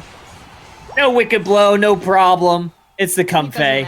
It's the Comfey. Why even play for secure if you can just bet on a supporter with a random throw of the grass knot into the pit?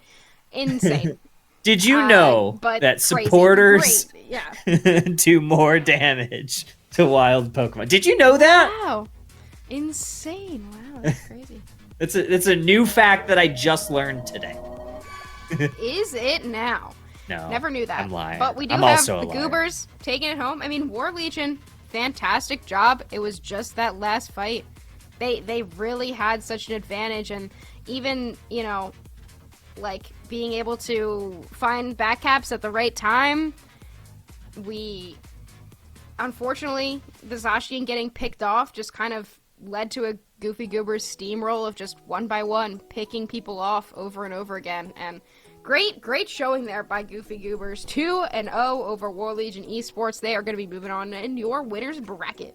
Yeah, and we're kind of seeing why a lot of teams, so Tommy on that Urshifu, why a lot of teams end up target banning that Urshifu. I mean, letting someone have their comfort pick there's always something to be said about that, but I think the rest of Goofy Goobers, I mean, IMAX on Snorlax is another common comfort pick, so when you have a deep Pokemon move or Pokemon pool like the Goobers have, it's kind of hard to target ban, so I think War Legion wanted to just play their game, and they did make both matches extremely close. I mean, they really had that point lead going into the Rayquaza, and just unfortunately, Goofy Goobers, they found the KOs when they needed to. I mean, their goal was to force Goofy Goobers to do the Ray, and Goofy Goobers was kind of like, okay. All right, why not? We'll do it then. But they did catch that Zacian out, and the Trevenant was unfortunately in the basement side of the map looking for, and I think that was a good back cap. I think that was a fine play, but unfortunately the Zacian was just too far away from their tank at that point, so it didn't end up being too difficult to lock them down. And unfortunately from there, they were just able to steamroll the fight, but we do see in a lot of these moments of the game, War Legion was doing really well. Alrighty, yeah. I mean, this is kind of like that moment in the game too, where there's a bit of a scoring stalemate. I mean, it still took the Regieleki, but unable to get a ton done from it. So this score stayed for quite a while. I mean, this was the Fanciful Fireworks. This was just like that back and forth plays. And once again, this Delphox Husky, I mean, it's 2 straight games we saw, and it looked very impactful. Yeah, I mean, it wasn't as intensely dominant, I think, as we saw in the first match, but it was really strong still, and this was my favorite play of the match, being able to, you know, lock them down right there. The Ebon Fist right into the Mystical Fire to blow up that Pikachu is just a really great micro play and really great chemistry from both teams throughout this fight. But yeah, I mean, the Delphox was just very consistent regardless. Yeah, we had some great moments and it was just able to shine at the right time, but it definitely wasn't like as dominant or oppressive as we saw in the first game, but they gave Saotami the Urshifu, so like it didn't matter. Yeah. Oof. Yeah, big plays here for both of these squads, but yeah, Goofy Goober's able to prevail in the 2-game set, so they're going to be moving on to your winners semifinals, where I believe they're going to be playing against AMG, who's just finished another 2-0 set against Enigma. You're going to go ahead and take this to a quick little break before too long, where we are going to be seeing the next round matchup. It will be the winners semifinals, where LF, so looking for Valentine, is going to be taking on the team we saw earlier, My Booty Hurts. So that's going to be an incredible what a matchup. Sorry. Come on. Like, what a matchup. Yeah, sorry. I can't. Looking for Valentine and My Booty Hurts is crazy. I don't know. Wait, let's look at this again. Hold on. Don't go to break yet. We gotta look at the grass not secure. It's in slow motion for us. Just everyone silence. Let's just watch.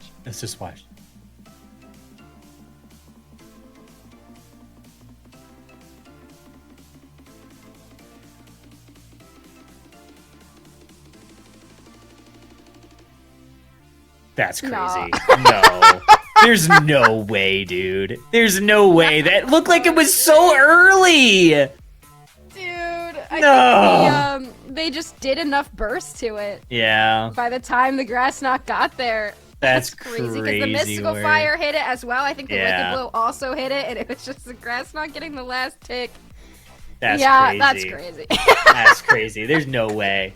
Anyway, folks. Literally, I'm tearing up. Anyway. Anyway, folks, we are going to go to a quick little break. It's going to be the most cursed matchup of the night. Looking for Valentine versus My Booty Hurts in the winner's semifinals. So don't go anywhere. Maybe grab a drink, grab a snack. We'll be back with more Pokemon Unite after a short little break.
Welcome back in, Pokemon Unite trainers. We are back. It is the winners semifinals, and we have absolute cinema, as quoted by some of the people in chat. We're going to be looking for Valentine, and a team, by the sounds of it, have already found their Valentine. My booty hurts.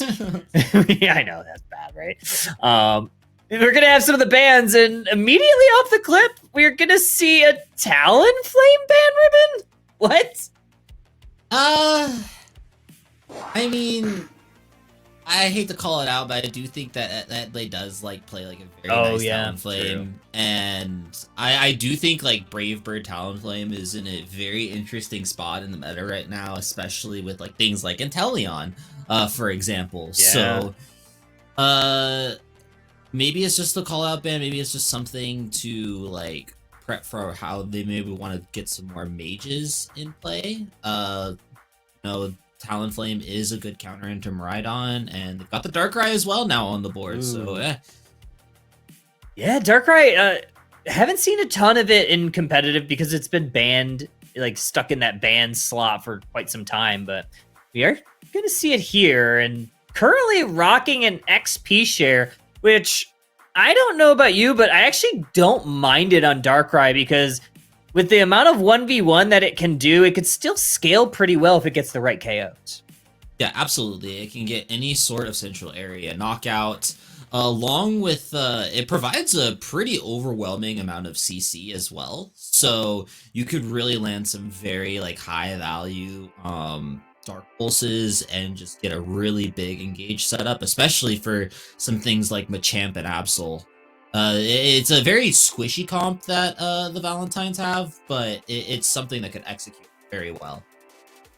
Ooh, the Machamp counter. You know how much, my booty hurts likes playing Machamp. This is essentially some Pocket Rocket members, right? Like the pioneers of the central area invade Machamp, so maybe taking it away from them. We'll see how this works, though. I mean, I do like this Wigglytuff counter, especially with the amount of crowd control that Valentine has. That Unite move can be really valuable.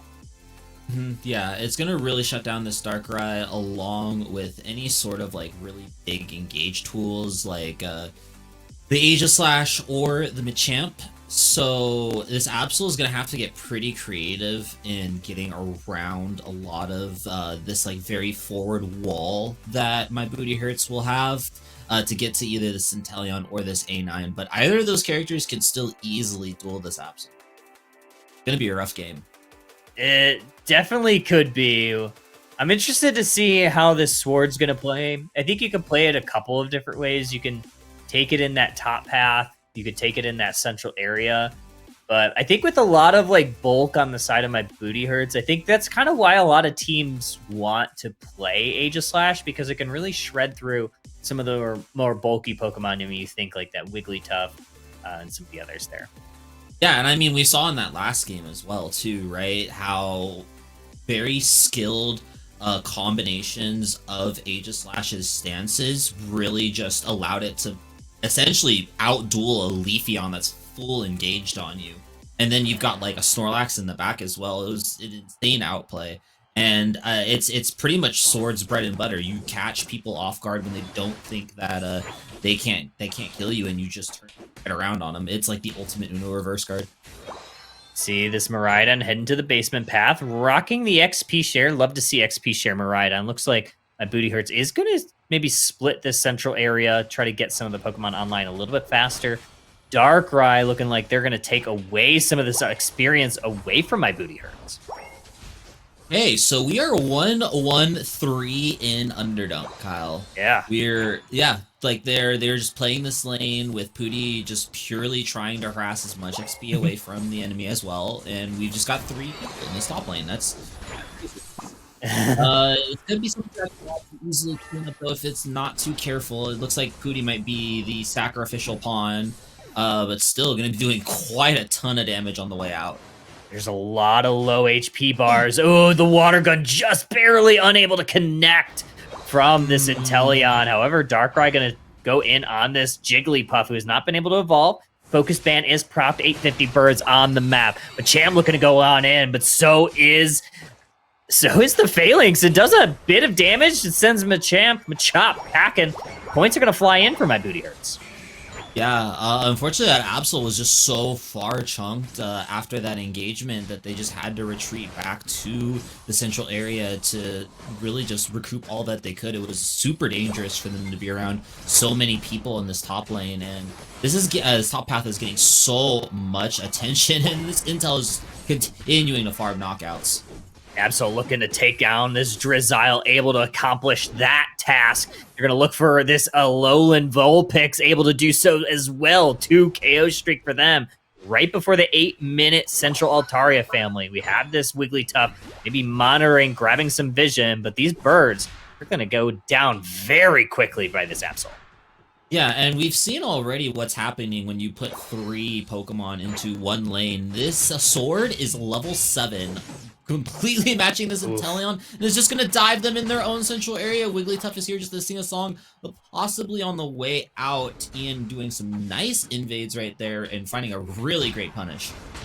Good punish indeed. They're going to look to take out this Wigglytuff as well. Sacred Sword just a little bit wide, but right on helping to finish the job. It is Darkrai that able to do it. Huge snipe shot on the back end, and Inteleon, well, they're not a fire type. They are certainly heating up. That's just one snipe shot. Really easy to hit right there, especially when you know where the enemy is going to be positioned after they're scored.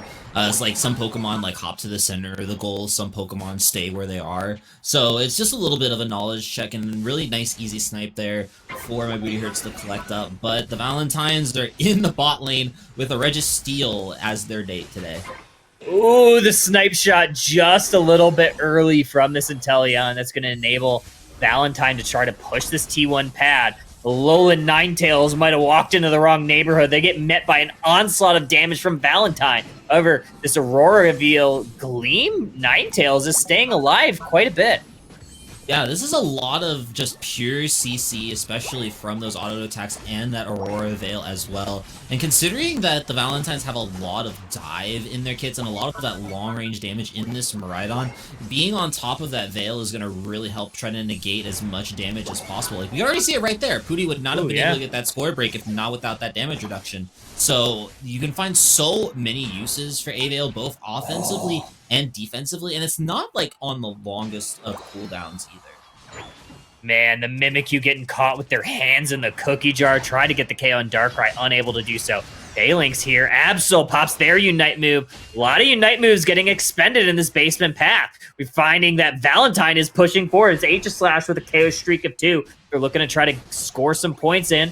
Darkrai looking to try to defend this point, and they are able to get the dunk in. 32 go in from this Aegislash. Alolan Ninetales met between some blades of steel. It's another 2-piece for AG.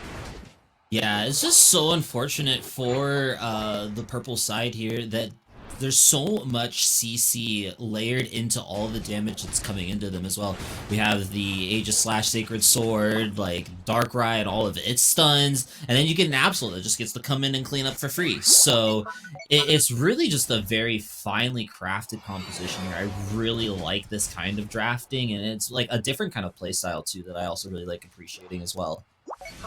See what teams elect to do. Both sets of objectives about to spawn on the map around the same time. My booty hurts set up with all 5 members top. Valentine is also returning the favor. They're looking to go all 5 here. You have a Unite move pop from this Darkrai, looking to take out a Pokemon. They are able to take down Inteleon.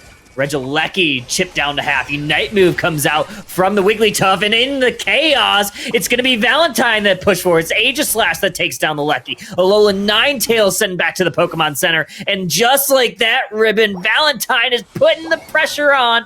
Goals flying through. Yeah, what a perfectly executed 1-2 combo right there from both Blueberry and the Aegislash as well. You could tell that Absol Rip was just purely to get the objective low for the coup de grace to come and swing right in, just right on top of 4 people as well. It was just really a perfectly executed combo there.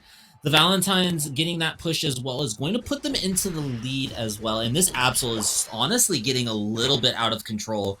And it's being able to walk through both this Phalanx and this Mimikyu and getting on top of this intel almost every time. And then like this intel has just so much safety they need to play with, because like Darkrai can easily snap to them. You've got an Absol as well. Like all of these characters are genuinely just designed to run at a stationary carry, and it's got to be really, really careful positioning from this intel going forward to hopefully not let that happen again. I didn't even mention the Mimikyu that was able to take out the Absol with almost one click of the button. Another Darkrai Unite move is going to connect, but no, it's actually Mimikyu. It's able to take out Darkrai. That's a triple KO for them. Absol is going to pop their Unite move, going to try to stop the bleeding on in this T2 pad. Miraidon returns the favor, but they get chunked down by a huge snipe shot. That's going to force them back to the T2 pad.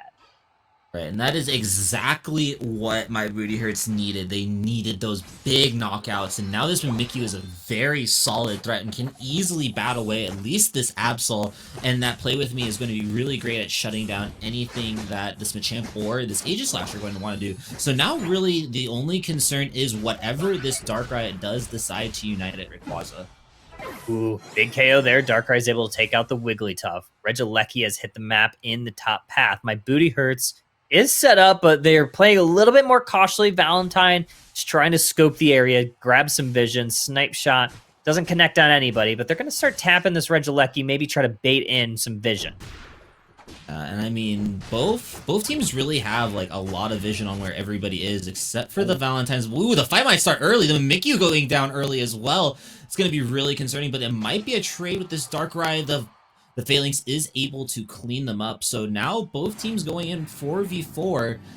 Both the Absol and the Inteleon still don't have their Unites yet, Kyle. Yeah, we'll see what happens here, because, yeah, Absol... Oh, my gosh, that was a massive snipe shot to the dome of the motorcycle. That's going to enable a little bit of a fight to start. Inteleon's popping their Unite move. We're going to see if any of the damage is going to go on Rayquaza. It's at half. Machamp pops their Unite move. Eject button from the Inteleon. They're going to try to run away. Misses the snipe shot. They grab him with the submission. They go back to the Pokemon Center. Rayquaza starting to get chipped. We have Phalanx. No, Rayquaza already reset here, Ribbon.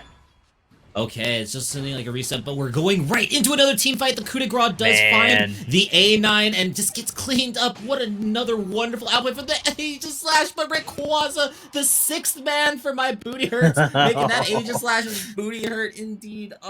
It's just going to be a full reset here, Kyle, and both teams have pretty much burned almost everything. The Absol is finally back online now, too, so... This could be a really good refight for the Valentines. Yeah, I mean, it's only a 30-point match at this point, so it's going to be a pretty close battle, but they're going to know that Valentine is in the lead, so my Booty Hurt is going to start the rip. That's going to already be chipped down to about half. Phalanx is looking to go on in. Darkrai looking for an engage point. They're going to dash away. Rayquaza getting under a third. Absol looking for Secure. They're going to use their Unite move, but no! It's going to be Wigglytuff! No way! It's the support again! It's just too early from the Absol. You hate to see it. It just happens. No way. The Wigglytuff just gets the secure. The Absol just hesitated for just a moment to try to wait for that Psycho Cut cooldown, and unfortunately costs them the secure.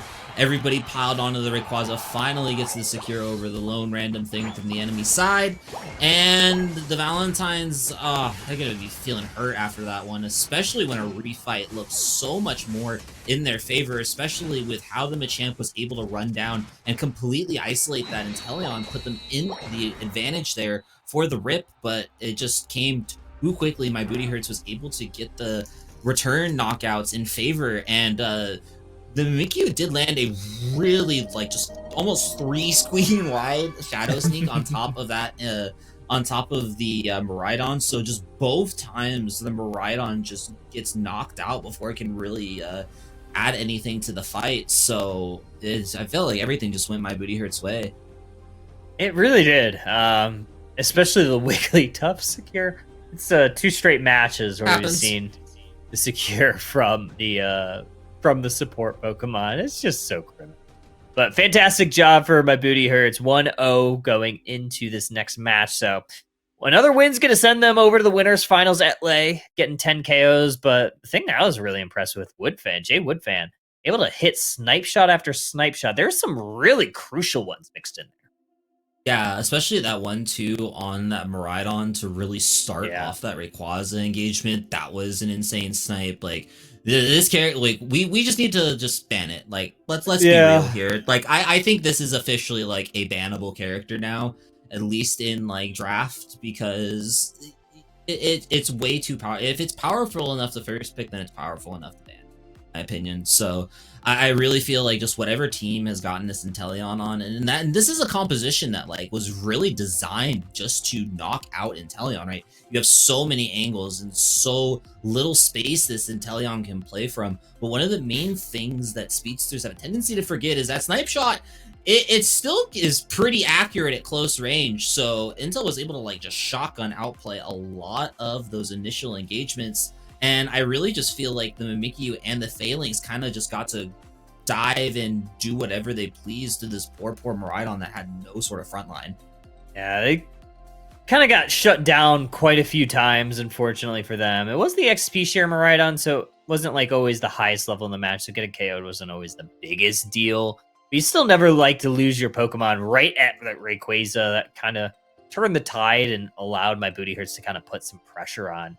Like you said, this Absol, like, every time it wanted to engage on one of the squishier targets, I think the big key was this Wigglytuff, like ensuring that the Cute Charm was going to be able to proc and kept a lot of those squishier targets pretty healthy. Yeah, I really just feel like the Wigglytuff was definitely an overtime pick here. And the Phalanx was actually doing quite a wonderful job of frontlining there as well. Like, we saw a lot of Ironhead beat-up combos that really just kept things from diving on top of this Inteleon, like we see here as well. Like, the sword was trying to do something there, but with the beat-up combo, they just kind of get stuck out in sword form and just evaporate almost instantly. So going back to this Rayquaza engagement, I feel like even though that Mimikyu is a really just powerful threat, like maybe the Absol was a little bit overdone. Just oh my gosh, just this Intel play was honestly what really kept them ahead. I did like that we finally just saw that the Intel can eventually get dived, but unfortunately, like were not able to find any sort of value out of it. Yeah, that was like the crucial moment, right? But you see on the back end, like Rayquaza already is reset up top, and not only that, but the rest of the squad from my Booty Hurts just converges all up in the Valentine squad. They find a couple of KOs, and then on the bottom side, it's Mimikyu that's going infinite, especially on the Absol, able to take out Aegislash, and then you see the flip. The rip and flip combo goes to the side of my Booty Hurts, that Wigglytuff, just clutching it up. This is a lot of things. It's just like my Booty Hurts has a very deceptive rip in this Ironhead like beat up combo. So it's just like, unfortunately, the Darkrai does not look like it was able to take away in time, and then the Absol just being a little bit early as well just didn't act at all. So even though the Valentines get the pick they want, just the flip does not go their way either. Yeah, very unfortunate, but we got game number 2 on deck. Bans are looking relatively similar this time. We are going to get the ban on that Inteleon along with the Blissey instead of that Talonflame. But bans on the My Booty Hurt side are going to run true. It's going to be that Psyduck Umbreon once again. Okay, and okay, all right. Well, I guess we're gonna find out why the Valentines were banning Talonflame. This is a very interesting first pick. I feel like the Valentines kind of get the pick of the litter. This Darkrai was doing a lot of really great work, especially like in key moments where they found that intel, even though they like fully ejected and fell stingered away. But maybe this time around, maybe it can not rock the EXP share, maybe get a little bit more value, maybe get something like, because this is just so many targets. Yeah. 1v1. Ooh, okay. We're going to see Lily on the Sableye this time. So, a little bit different from the previous match where they got to play that Wigglytuff. This one's a little bit more, what we kind of consider those... silly. the silly guy, the little gremlin, the disruptor. It provides a lot of disruption, whether it's within the team fight or across the map. It's going to really try to keep the Valentines away from the style that they like to play. And you know, a lot of these players, they like to cause chaos. And it looks like is My Booty Hurts just gonna just play their game right back at them and just pick a bunch of brawly characters. Okay, Pooty Gengar? No. Oh. Pooty Mime here is actually really interesting because now, like, this is something that not even really the Leafeon can get around very well. And honestly, this is just gonna be... Fights are going to be decided very quickly here, Kyle. There's just so many squishy characters, so much high damage that even a tree here, oh my gosh, this is going to be like one of those like 40, 50, 60 knockout games. It's got to be. I mean, there's double speedster on each side. Somebody is going to need to find value in the early game. And I think this is Husky's worst name. She hates the double speedster comp. And then to see it on both sides, and she's going to have to say someone's going to win this game. I think she's like in the back room freaking out. I'm pretty sure. And I mean, it's like, well, I think this draft is like the nightmares that like wake Husky up in the middle of the night, honestly. Because there's just so much disorganized, pick focused, no macro team, no team play, NA/RAM gameplay. I mean, it's still gonna be fun. I feel like this is 10 very skilled players that are really just gonna fight it out and scrap. And I love scraps. They're at least entertaining. So it will be interesting to see who ends up getting ahead in his compositions and who ends up like really just taking control. I feel like the person that really gets the lead is going to really have the tempo with their teammates, and it's up to the enemy to really try to outfight divers. So, you know, divers dive. Let's go. Divers gonna dive. We have game number 2 between My Booty Hurts and Ella Valentine. 1-0 advantage. My Booty Hurts is able to get another win. They are going to be going on to your winners finals. Loser of this round will be going down the lower bracket. See what the secures are going to look like early game. Mr. Mime looking for it. Unable to get it, though. Oh, no, they did get it. Good for them. Yeah, a lot of early game secures right now. It's just so much scrapping.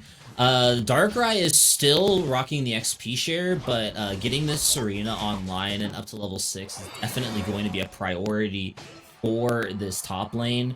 And now with the knockout as well, Absol getting some big value in the bottom lane. It's looking really great for My Booty Hurts. Looking fantastic. This Fletchender able to take out the Darkrai. Looking for the Leafeon. Leafeon is a little bit wise. They're going to head back toward their pad where they're going to be able to grab some shields before these 850 birds. Yeah, and now that the scrap running has ended, the farm is being collected, and we are still going to get a level 5 Serena if it does end up getting this farm, but no stolen away. That's going to allow My Booty Hurts to really just collect that middle Altaria family for free, and maybe even possibly set up a dive, but they do like to fall back, maybe try to find out this Leafeon. Blueberry looking for a potential invade of the opponent's central area. They do see this Fletchender out of position. They're going to find the KO as well. That's going to enable a little bit of a push. They're going to elect to take that advantage to score some of their goals. 19 points fly into this top half. Well, we've learned who's taking the lead now. It's definitely Blueberry on this Leafeon, and they can continue to probably carry throughout the rest of the game, especially considering this 8-minute Altaria central farm is going to be spawning soon, and it's a really great opportunity for My Booty Hurts to possibly get some comeback, but that's a lot of damage there. That Absol's just going to run into the grinder. Blueberry getting out on 1 HP in a dream. I don't even think that's 1 HP. It has to be a half rounded up because I don't see a sliver left down there. You have Talonflame getting their level 7 of evolution. They're going to look to dive on into this Trevenant. However, they're going to be met with resistance. It's Mimikyu with another great push, another great response there, but the Brave Bird is able to get them out of trouble. Yeah, and honestly, this is a lot of close range fighting that could really group up teams, and Brave Bird Talonflame could really just land a huge combo that leaves them effectively immortal. Ooh. And we're already seeing it in this bottom side. This Talonflame is just dip, dive, and ducking, getting these knockouts. Oh, they're looking for another one. That's a triple KO as they take out Mimikyu, but returning the favor is this Leafeon. They use that Emerald two-step to take out a pair. Looking for an additional. It's Doublade next on the slicing block. That's a triple KO. And another return KO. Sableye is able to return the favor. Sableye, the hidden X card probably in this entire game. This is one of those rare supports that could actually clean up in one of these fights. Just landing its pure combo from the Dark and the Deaths could really get some experience going a different way, and could really just take a well-valued play from one side and immediately get some value back. Oh my gosh! This Talonflame, these Brave Birds are insane. Another two-piece for them. Leafeon's gonna look for something, but once again, this Talonflame ribbon. What is this pick? They're gonna get a nice 35-point overcap in this bottom pad, but the damage is done. They're already level 10. Yeah, my bro out here looking like Colin Tang. I'm gonna keep it a buck.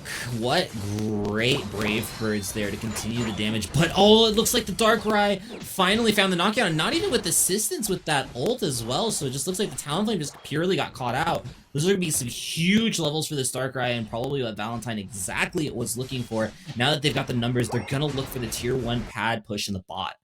Yeah, they're gonna look for it. A little bit of a hiccup there in the feed. Emerald two-step is going to hit the Thea Sky. Absol is going to return the favor. The Unite move of their own. Brave Bird is flying in. The defense is on. 5 points going in from this Leafeon, but that might be the hand in the cookie jar, as my booty hurts is looking for Valentine hurt right now, but Mimikyu able to return some favor. Oh, close, but no cigar, and just barely unable to finish that cleanup, but just kills going left and right, Kyle. And everybody's just getting so high experience right now. Like, look, there's multiple level 11s on the map already, and I feel like it's gonna get even worse as the game goes on. 15 seconds till the Regieleki in the top path spawns. 20 seconds on the Reggie Roulette in the bottom path. Another Brave Bird from this Talonflame is going to stop any push from this Darkrai as they go back to the Pokemon Center. They do have the Unite move. Another Brave Bird is going to be used to check a tall grass, and they don't find anything, but they do find 2 Pokemon looking to hunt them down. Leafeon with the convergence. Flame Sweep out. Emerald two-step connects. That's a KO for Leafeon. Oh, but they've bought just enough time for their team to do this Regieleki. They are going to be able to catch it pretty easily, and I don't think my Booty Hurts is going to get any more value up in this top side. But now we're kind of seeing where Valentine's draft is going. This Serena is honestly going infinite right now. It is one of the bulkiest characters on the map outside of this Trevenant. And it is something that could honestly 1v2 or even 1v3 such a squishy composition as what my Booty Hurts has. Play With Me is on top of the Absol right as they were able to secure that objective for my Booty Hurts. We have a Mimikyu looking to now take down this Mr. Mime, and they'll play rough to do some damage on them. Barry grabbed from Mr. Mime. Great defensive stand so far. No other response here from my Booty Hurts, so that's going to maybe allow some points to go in it, but no, Absol finally responds to this bottom pad. There goes the Brave Bird. That's the KO that they were looking for. Another Flame Sweep from this Talonflame, but their health bar is super low. They're going to have to retreat from this Leafeon. Oh, the Blueberry made a read right there, thinking that the Talonflame might run back into their jungle, but they ran straight back for the pad. It's going to allow the Sableye to get a 40 bomber up in this top side, but points aren't really looking like they're mattering right now. We're almost dead even. Teams don't know that. We definitely do, but I'm pretty sure in this sort of game state, you could assume that there's no sort of point lead. And still, we're seeing these carries getting stronger and stronger. The Leafeon on the side of the Valentines, and this Talonflame on the side of my Booty Hurts. And it's just looking like a knockout game. We're sitting here playing Team Deathmatch in Thea Sky Ruins today, I guess. But with 2:45 on the clock, Rayquaza is definitely going to be on both of these teams' minds. Ice Cream, but nice little cleanup there. But it's gonna be rough because Valentine has so much CC. If my Booty Hurts does not find the initial picks and the initial engages, it's gonna be really rough to respond to an all-out button press from the Valentines. Valentine's looking to take down the Regieleki in this top path. Gonna make quick work of it. No response from my Booty Hurts. So that's gonna push towards that T2 pad. Rayquaza spawning in 15 seconds. Mimikyu setting up aggressively. So is this Trevenant. They do find an early location on where this Talonflame was looking to enter in, but they're going to be able to Brave Bird away. Almost no problem. Still no sort of engagements, but I feel like this is going to be a scuffle that's going to turn out into an all-out brawl. The Absol does go into the Midnight Slash. Talonflame dives in, picks up multiple members, but meets the Emerald who step from the Leafeon. It's Unites back and forth. But so many people at my Booty Hurts were not able to press theirs in return. The coup de grace goes missing. Leafeon dies to the Rayquaza. It's on 1 HP, but the Mime gets it away. And the Darkrai shuts them down from being able to respond. Valentine cleans up the Rayquaza, Kyle. Fantastic job from that Darkrai. It looked like Mr. Mime might have been able to have a hope and a prayer to throw confusion on Rayquaza, but Darkrai put that in their Unite move, preventing that from happening. Mimikyu almost getting there in time to respond, but a good closeout by Ella Valentine. However, they don't have a massive lead right now. It's only a little bit more than 150 points. Maybe exactly 150 points. Look at that quick math. They still have a shield on this Trevenant who's looking to maybe get a score, but a little bit of a response here from my Booty Hurts, and they may be able to close out this game. Oh, wait, hold on. They just sent back the Serena. Oh, wait, no, the Serena got the hit. full heal. Oh, they were able to pop the full heal in return, and that might be able to stall out this tier 1 pad as long as possible. This is still a very easily winnable game for my Booty Hurts. It's going to require some very careful defense from the Valentines. The Talonflame Brave Bird goes a little bit wide, knocked up in the air itself, but so many Unites right in that moment, and it's looking like the Valentines are going to hold. They should be able to. It's only Mr. Mime at this point, and Darkrai sending them back to the Shadow Realm is going to end this one. And we are going to an all-deciding game number 3 to see who goes to the winners finals. What a barn burner, honestly. Yeah. That was really entertaining to watch. Just so many. How many knockouts? Let's see. Let's do some quick. I think you were close on 60. I think you were close. I need to pull up my calculator.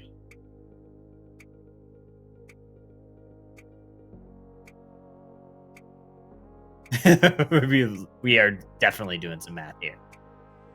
Yeah, Blueberry 17 KOs. Yeah, no, 60, 60, like that's plus 60. Yeah.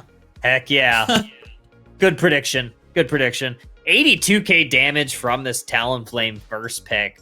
Although, like, it did a ton of damage. It ended up taking a lot of damage too, but I think a lot of that is some of those buffs to Brave Bird. I mean, once it hit level 13, like, the damage reduction that you get from that thing is pretty insane. Unfortunately for my Booty Hurts, just wasn't enough at that Rayquaza because Ella Valentine is the Mimikyu that ended up scaling a little bit better. Yeah, I feel like the Valentines just found the picks, and the scuffle inevitably just turned into an all-out fight fest. So many Unites were dropped in that moment, and the Brave Bird just wasn't able to get the enemies away in time, and I feel like the Darkrai is honestly the MVP in this map. Really just great cleanup from that support from Ice Cram, and it's so many characters. It's just really, at the end of the day, who could stay alive throughout all of the onslaught of damage, and pretty consistently it was this Darkrai. Oh yeah, the Darkrai was fantastic. XP share Darkrai too. Let's take a look at some of the replays from this match. I mean, it was Ella Valentine. They kind of got off to a pretty good start. I mean, you see the score line early on, not just the score line, but the level line. The Leafeon getting online, being able to utilize their Unite move before this first objective was absolutely clutch. But good response here from the Sableye. Might have been almost a game-saving play at the time. Yeah, I feel like it was just really a lot of people doing damage, and then a lot of people cleaning up, and team fights just being so extremely messy that, like, teams were just really just equally trading value the entire time. regardless of like what was going on. There was just always some sort of scuffle happening. It just has a tendency to happen with these kinds of compositions. Husky's probably kicking and screaming in the back about all of the unorganized, unorthodox fighting that is currently happening. It was chaos, and I feel like honestly, we'll probably talk about it a little bit more when that Rayquaza comes, but I feel like the Valentines definitely had more calculated aggression, whereas my Booty Hurts was just going through like raw cleanup and just ramming this Talonflame into multiple carries. So honestly, the calculated and like really just allowed Valentines to consistently keep in this game. And as a Leafeon, especially when like situations can be this dangerous, staying this consistently ahead and walking out with so many knockouts and so much damage, it is honestly an accomplishment of its own. Really was. The Aegislash definitely did a really good job slicing through the tankier Trevenant, the Serena. Those are the only targets. Like, I couldn't really do anything about the Mimikyu, who is scaling really well into the late game. Absol has like a really nice play here, but it took 2 of them to take them out, and they still end up trading with that Leafeon, who was able to close out the Absol there. So just very unfortunate turn of events. I think Talonflame was really good, but Valentine definitely had their number there. Yeah, and honestly, I don't feel like this is necessarily like a composition thing. It's definitely a playstyle thing. We're seeing it already that like the Valentines are definitely playing this very brawl heavy, just constant fighting kind of presence. And you know, as a Talonflame, it might be a little bit better for your picks to be a lot more coordinated, but when things are just this chaotic and there's just so much threat presence on the table, it's really hard to get as much value as you can. Yeah, and this is the big KOs there. Yeah, 3 members down, and Rayquaza having a little bit of hands, and this was a really smart play, heads up play from the Darkrai, and it's Absol that almost walks in and able to take the Rayquaza, but just a touch too late. And man, what an incredible game 2. Game 3 on deck. We already got some of the picks coming in. Talonflame first pick once again, and the bans almost similar, but Darkrai and Aegislash earning their spot in the ban phase. I am surprised that we got both Blissey and Umbreon. That's scary. That is very, very scary. And I mean, if a Talonflame first pick is your boat, go ahead, smoke it, my dude. But I feel like, this is really scary because now Valentine's just has a pure core, but also like I kind of talk about this when I see like combinations like Blissey and Slowbro picked up early on. It's a very passive kind of composition. So Valentine's now just looking to fully just mix it up for this Game 3 draft. Yeah, the Blissey Umbreon core is really deadly, but I like what my Booty Hurts is doing here. They're loading up on some bulky Pokemon. You got that Metagross, you have that Snorlax, and then on the back side of it, you have Cinderace to really put some A-press pressure on. Really look for Ella Valentine to maybe grab something that could dive that Cinderace, because right now it seems like it's going to be doing a lot of their damage for free if they don't pick maybe some sort of speedster or something that can outrange it. Oh yeah, that I will tell you just straight up, that is 100% a Scyther pick there from Blueberry. Just Blueberry plays so many speedsters, so this is absolutely a Scyther pick, and it's gonna be honestly kind of rough for the Valentines. My Booty Hurts has this Cinderace to really just passively shred this Umbreon and this Blissey. It's gonna really force them to try to do something, and my Booty Hurts just has so much that they can really just collectively re-engage with. They have this Snorlax Slam, they have the Urshifu punches, they're probably gonna have a Zacian Sacred Sword, Talonflame Brave Bird on top of it. It's gonna be so rough for this Buzzwole and this Scyther to try to find any sort of way in. I'm gonna try to, yeah, like you said, it's gonna be really tough. There's a lot of options for crowd control, like you said. That Snorlax seems to be a really good option. Urshifu, I didn't quite catch what the item set was on the Urshifu, but I think it's lining up to be a single striker Urshifu, so heavy secure on their side. I don't know. Regardless of having Blissey Umbreon, I think you might be onto something. I think my Booty Hurts composition is going to be really good here.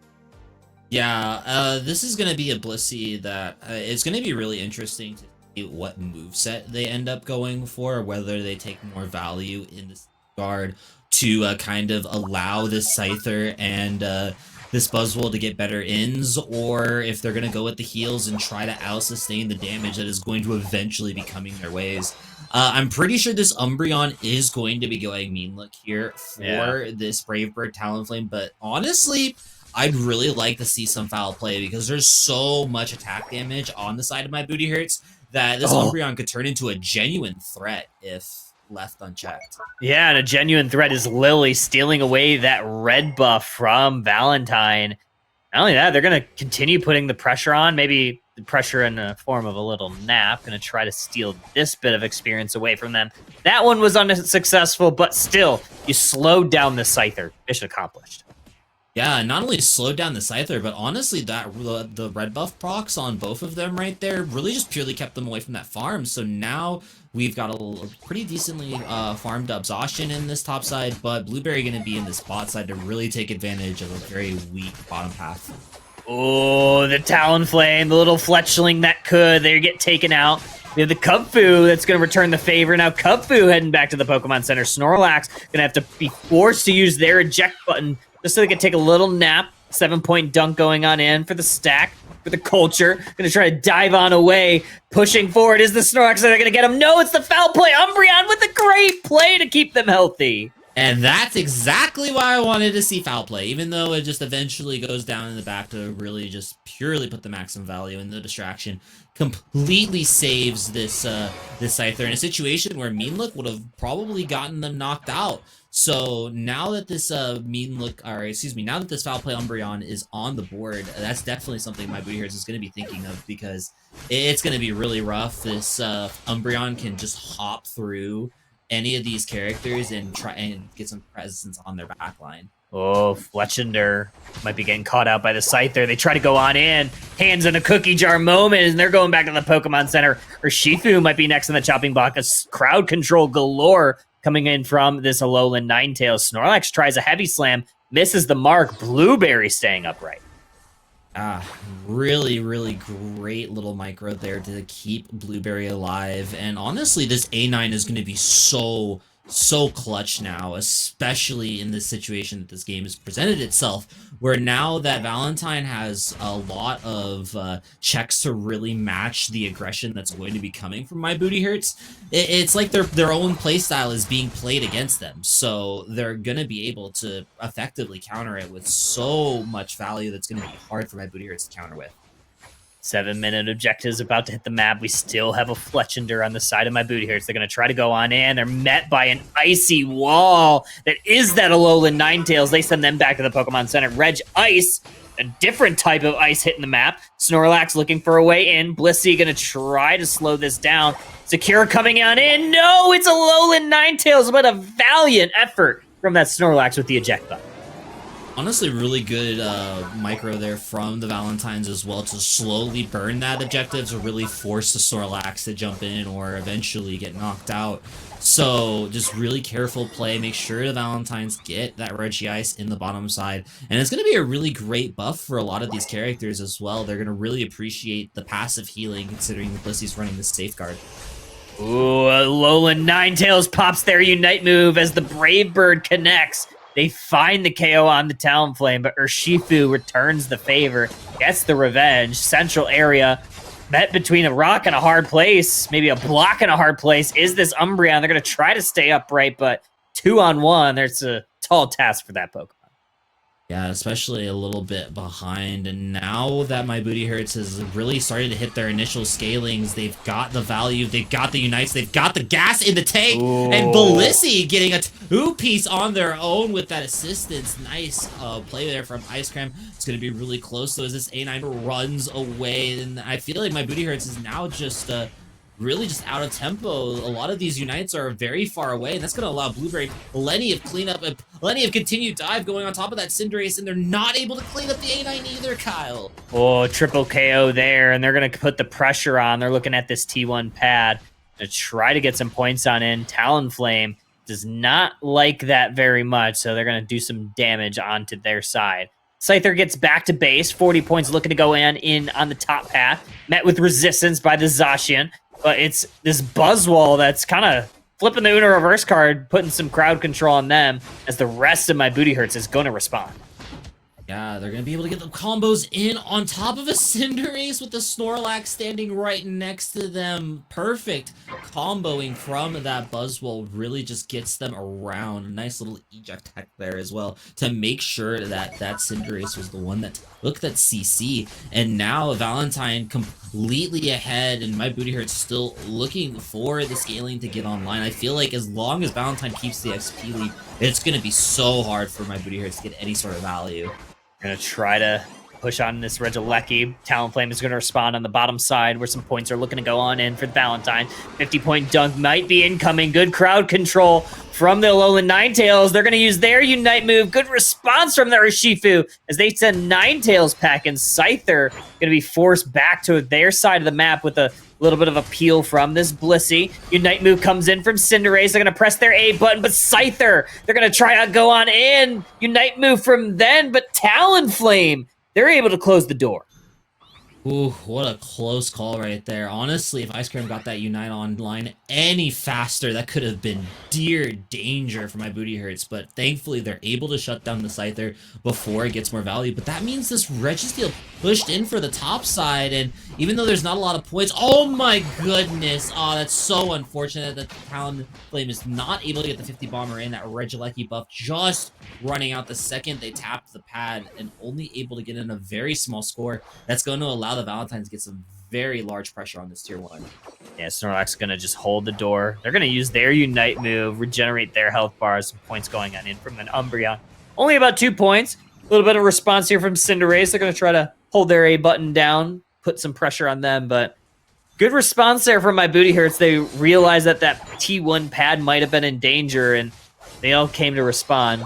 Valentine's, they've been trying to get this bottom goal scored, but again, like, they haven't been able to put a ton of pressure on the side of my Booty Hurts.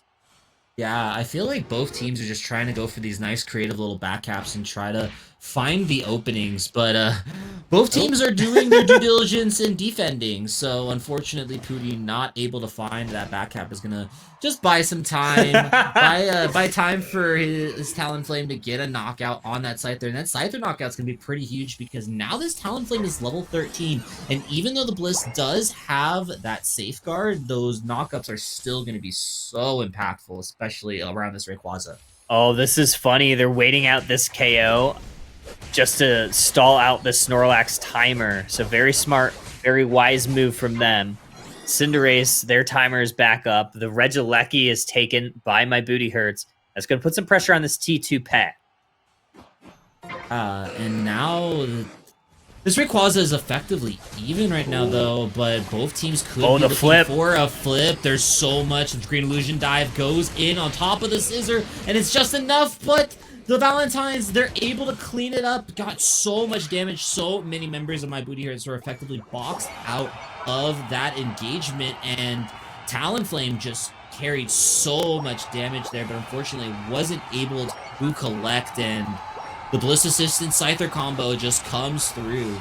That was incredible. Valentines, they still have to hold the door. Maybe get some more points in. It's only a 200, 300 point match at this point, so it's not out of the realm of possibility. So you have to still play a little bit cautious here if you're the Valentines.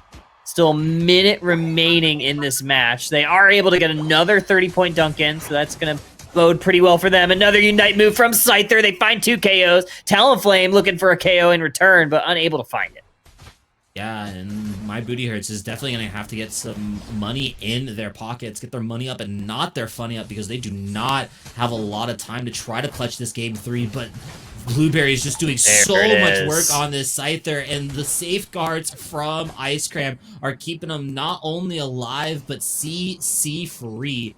and just freely diving through my Booty Hurts' carries. And I feel like this is why we do not play 5 damage dealers. Well, 4 and 2.5 if you count Snorlax. But I feel like this is why more balanced team compositions have just a tendency to win more games. I don't know. There might be something to it. Let Ribbon cook. A little bit of a stop here. A little bit of stoppage time. Point might be going on in or two, but I think this one's all she wrote. Looking for a Valentine. They're going to be fighting their Valentines, and that's going to be in the winner's semifinal versus AMG next round. And my Booty Hurts, they're going to be going to the proctologist down in that lower bracket. That's good, right? That was the easy counter what we started this set with. It was just a matter of time. I was just like, am I saying it now, or is it going to be a different round? No. Big plays here for the Valentines. They're moving forward. That was great. Honestly, really just like, even though like I feel like it would have been like a lot more common for Umbreons to go mean look there, because you see a Talonflame, you're just like, I gotta mean look this, I gotta mean look all of these characters that are running around everywhere, right? No, the foul play actually does a deceptive amount of work, and I feel like just that early game presence of that move, especially like in that initial engagement where they saved the Scyther, really just prevented my Booty Hurts from getting online early. And when a composition like this can't get ahead in the early game, and the more balanced composition holds out throughout the entirety of up to Rayquaza, it's just really rough for my Booty Hurts to play the game. It was rough. It was definitely rough, but prevailing is the Valentines, and you see this is a very close game throughout. Under 49 to, I think it was like 130 something, you know, towards that Rayquaza 151, 126, 136, something like that. Very close throughout. No one really knew who was in the lead. They went for a flip. I think they were like, it's a 3-game set. I'm done with this. Let's just see what happens. And Valentine's, they were ready for it. They got the Secures online. They held it out. Just unfortunate for my Booty Hurts that they weren't able to do the same. But we are going to be going ahead and sending this to a quick break while we get the next matches set up for you. It is going to be AMG versus Looking for a Valentine here in the Winners Finals. Winners Finals. I got that right? Yeah, Winners Finals. AMG Looking for a Valentine up next. Grab a snack, grab a drink. We'll be right back after this.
Welcome back in, Pokemon Unite trainers. A little bit of technical hiccups. Maybe not technical hiccups, but maybe bracket hiccups.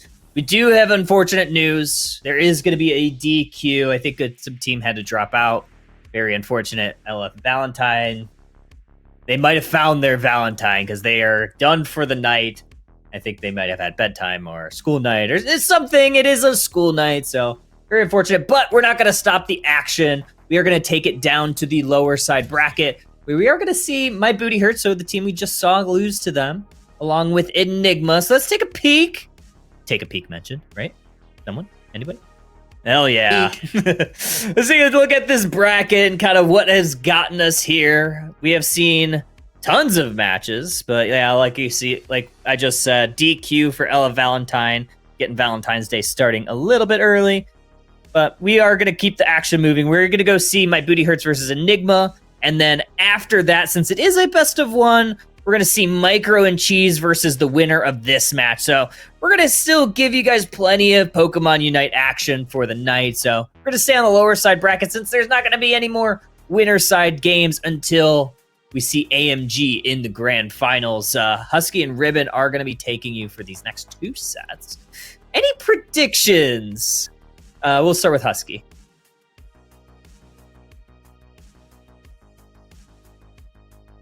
These are going to be some fun ones to see. I mean, we've seen a lot of My Booty Hurts tonight. I can't do this. I can. It's enough. It's enough. We'll see if they continue their run here in the lower side bracket. We will have to see, because the winner of this match will go up against Micro and Cheese, which is a notoriously pretty strong team, especially in some of these grassroots tournaments. So we should be seeing an interesting couple matches coming up in our lower side bracket. And I mean, I guess I'm glad that Looking for Valentine found the love of their life. Love to have seen that game if we could have. But I'm also glad that their disqualification has led to us being able to see some more games. And make jokes about them finding their Valentine. But either way, we are going to be heading into this next match. Husky and Ribbon are going to be taking you away. And I am going to go take a break and find my own Valentine, I think. I think that's the plan. Yeah. Send her my way when you're done. Send her my way. Okay, I will. We'll take it away, Husky. All right. Oh, we're swapped. Ribbon's Let's go. Oh, wow. I'm finally the cat girl of my own dreams. And I get to be a doctor for like 20 whole seconds. This is so cool. Lovely. E equals MC squared. That is the smartest thing that I can possibly say right now. Crazy. Insane. I would not know that because I'm just a cat.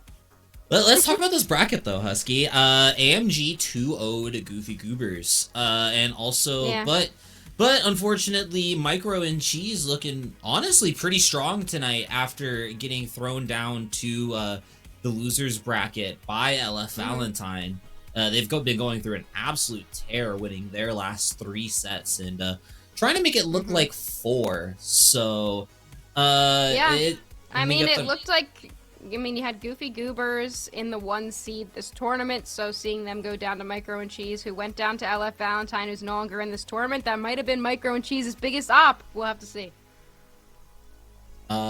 I feel like this is also a pretty strong roster here coming out of Enigma. This is a lot of former Flamin' Hot Depressos kind of mixed together with Elo Poppy and like a lot of I want to say it's not Team Go-Go, not Flamin' Hot Depresso. The other one with some people. The other one. Yeah, there's a lot. I know what Pokemon you're talking Unite about. I teams got you. Yeah, they tend to mix up a lot. It's kind of crazy. But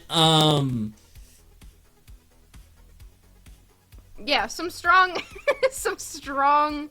contenders here on both of these teams, and a lot of players that are particularly fun to watch consistently. And with a best of 1 in the lower side bracket, these sometimes are my favorite sets to see, because it is just do or die. Like, you don't get to decide to throw something crazy out in the first match, or like go with a team comp that you're not super sure if it works, but you want to try it out. Like, you have to kind of bring the best you've got, because if you lose this game, that's it for you. And we will be heading into our draft here. My Booty Hurts on your left side and Enigma on your right side.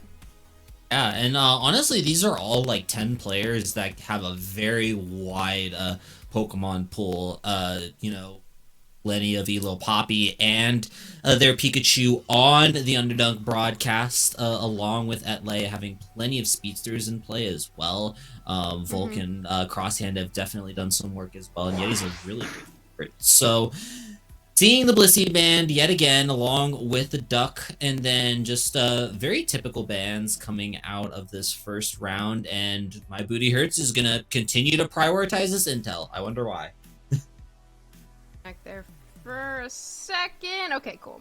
My stuff is back. Hopefully you can hear me okay. The band's looking pretty much like the bands that we've seen all night, and unsurprising to see that Inteleon come out. I mean, we've seen Jay do insane numbers and hit some insane snipe shots on this thing. Not surprising to see that, but on the opposite side, Enigma is looking for their defender support core. No, they will pivot over to the Miraidon, another Pokemon that we've seen banned quite a lot and do really well. We can see over on the side there, Kyle's little statistics chart.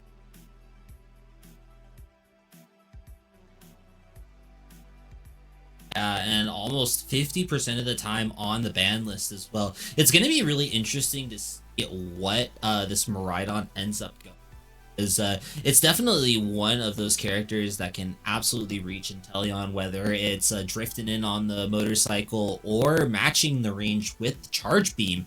But, hey Husky, look, it's a Comfey and double support, your favorite composition. Oh, but one of them's Meow, so it's fine.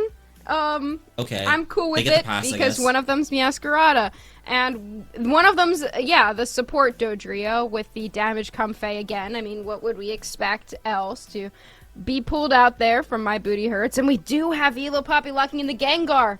They were talking about it in chat. Dared him to do it, and he will. The Gengar is coming out. The double speedster versus the singular speedster of the Gengar. Can they do it?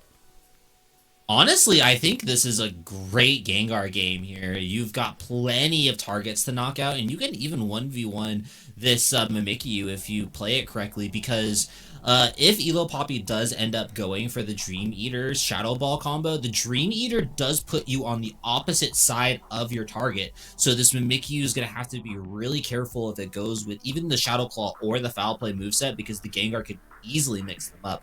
And that's honestly going to be Gengar's toughest target. You get on top of any of these other characters, and it's going to be an easy game. So honestly, great Gengar gutter pick here. Yeah, I honestly really like it. I mean, they might have been preparing to pick Gengar regardless, but I think it looks good here. And with Mimikyu being so dominant and often compared to Gengar in the way that it plays, I honestly think Gengar 1v1s Mimikyu pretty well. Like, it can really counter a Mimikyu if you are hitting those shots that you need to hit. And, I mean, it's Elo Poppy's Gengar, so I imagine we will see that happening. Yeah, true. And honestly, considering that I am still on this side of the screen, I am on Dr. Ribbon. Dr. Ribbon is on the case for this set here, Husky. I'm going to take full advantage of my Pokemon Unite defense dissertation that I have made that says double speedster is a bad composition. I'm glad I had your help in writing it. Yeah, thank you for that. I mean, I know that people at home can't really tell the difference between us because we're both cats, but you know, we'll take into consideration some of our interesting and unique characteristics to try to bring this to you in this match. We do have Pooty going down after an attempt as an invade, but we know that was coming. Yeah, true. And honestly, some really great counters from Enigma here. It's going to be a little bit of time to get them online, though. This is a very late game composition that's going to be scaling for them. It's going to take a while before this sword is really able to outduel anybody, and this is going to be a tiny little blade falling to the hands of my Booty Hurts. Yeah, I mean, I was talking a little bit about this earlier, not on stream, to myself in my camera, about how sometimes playing an all-rounder early, you expect to go down for a couple stacks if you can get them, so I don't imagine that Aegislash is super upset about that. But Elo Poppy getting dangerously low. It will be the Sprigatito getting credit for that KO that will bring them into their level 4, but Crosshand on the Doublade now gets their evolution, so they might be able to do a little bit of contesting here. Yeah, not even contesting, just damage, raw and pure, and now the cavalry is here from Enigma, and they're going to be cleaning up so much. This Miraidon getting so much value left alone in that bottom lane, that bottom path, getting almost level 7, just purely off of the amount of XP and these scores, and it is the drift. Yeah, and great rotations as well from my Booty Hurts, just really following up on Enigma's hard rotation top by sending the Meowscarada bottom, making sure that they can grab some stacks, or if they're not, I can't remember if they did have an attack weight on, but still being able to put some points on the board to make sure that they can get their levels. But that does mean Enigma is able to handle those birds in the middle, and Gengar, though, looking for Pooty on the Dodrio, can't quite find them just yet, but they are level 7, so they could really put some hurt on them. Oh, and it's going to be so close, but unfortunately the Miraidon is not able to finish the knockout. Hey, that's Flower Trick! Yay! We don't see that too often. And Let's honestly, go. God bless, it's going to be really great because a lot of these targets are going to be bouncing around, and it's really hard for Meowscarada to lock down targets without any sort of CCs. So I really do like the Flower Trick here. It's going to be a great little buff of damage to either help set up a Dodrio knockout, a Mimikyu knockout, or just even a 1-2 combo with an Inteleon Snipe Shot. Yeah, I kind of like the combo with the Meow and the Dodrio, but unfortunately for that Dodrio, Aegislash has found them, and they will be able to get a couple points in top before going down there, but the Aegislash is at level 8 right now, and it can just do so much shred, especially if it catches somebody out by themselves, which is kind of exactly what Dodrio wants to do. He wants to be by himself, but now Mimikyu is here to try to contest this Regieleki. Ooh, a little bit of free labor might have been considered there, but thankfully my Booty Hurts is able to not find the secure. Enigma is able to find the secure part, sorry, but Crosshand able to clean that up, and they're going to be getting so much value in this bottom side now that this Gengar is already a level 9, and Edley is not able to find the ult trait in return, and it's just so much pressure, and they gotta play on such a wide berth away from this Gengar, but finally they're able to collapse for the knockout. My Booty Hurts looking to make it too. The Inteleon Snipe Shot rings true throughout with the assistance of that Flower Trick, and now my Booty Hurts has tempo on this bottom side. Saying that Gengar is a pretty good counter to Mimikyu comes at the price of being an awful into a double team Meowscarada, because if you time it right with your double teams, you can just absorb the Dream Eaters from Gengar that they're trying to throw all day long, and that's kind of what we're seeing right now. But the rest of my Booty Hurts is also looking to make it hurt for Enigma even more. The Comfey Unite move does come out, points are raining in, and this goal zone will be broken in the bottom path. What a great Comfey Unite to really disguise those scores, and even though it's not a clean break, still, my Booty Hurts getting plenty of value getting that Gengar knockout on top of all of those high point scores. So now both this Meowscarada and this Mimikyu are level 10. Meowscarada ticking into level 11. As long as it can keep a commanding experience lead, it would be really hard for Enigma to try to find any punishes. Yeah, that's really strong. I mean, Meowscarada at level 11 gets the Flower Trick Plus, and that's really beneficial for them. We have Pooty just using their Unite move, triple trample, and then jump kicking right over the wall, and nobody can really do anything about it. They have all 5 members looking for that Dodrio, and it does not matter. Pooty's just going to do what Pooty wants to do. Yeah, the greatest amount of investments for 2 points. And my Booty Hurts is going to continue to hold this very small lead, but Enigma has plenty of space around this Regieleki, and honestly, so much damage as well. So many secures with the Aegislash and the Gengar as well. They're able to find the damage Comfey, hopefully looking to make damage Comfey 1-1 in Underdunk history. The Slow Beam is able to find the Inteleon as well, even though Edley's going to get a great Flower Flourish on top of everything. Still so little value, and Enigma is just going to make the points rain. That was a fantastic play there by Enigma. I mean, unfortunately, you had the Gengar Unite move miss just a little bit, but they were able to catch Mimikyu because they play roughed immediately back into the entire team. So Mimikyu goes down. Then Slowbro pops the Unite move, reaching the Inteleon. That is just crucial to be able to capitalize on that in that moment because you're not usually going to be able to catch Inteleon out like that. Luckily for them, they were able to do so, and the Meowscarada was kind of the last option, but Floral Flourish, unfortunately, not able to take it home. But My Booty Hurts will be grabbing the Reg Ice in the bottom path, and the score lead is not a lot right now for Enigma. Yeah, I feel like Enigma is playing these team fights really well because when they get the opportunity and the chance to fight away from this Inteleon, they are winning so hard, and it's kind of exposing maybe a chink in the armor when it comes to My Booty Hurts composition because they're relying on that Inteleon damage so much because Mimikyu isn't able to exactly 100-0 these kinds of characters unless they get like a really good dive on, say, like this Miraidon. But even the Eldegoss double shield, double heal right now is keeping them alive. Unfortunately, the Mimikyu just had to use a ton of resources there, and they are going to have to farm up their Unite move. But they do find a Shadow Sneak onto the Gengar, and they are able to take it and take them down. And Inteleon also cleaning up the Aegis Slash. They are using some resources here, and who knows if that's going to be a good option for them. But they are picking up those KOs, and that is going to give them a pretty substantial level lead, which I think is what the best thing that My Booty Hurts can hope for in this moment.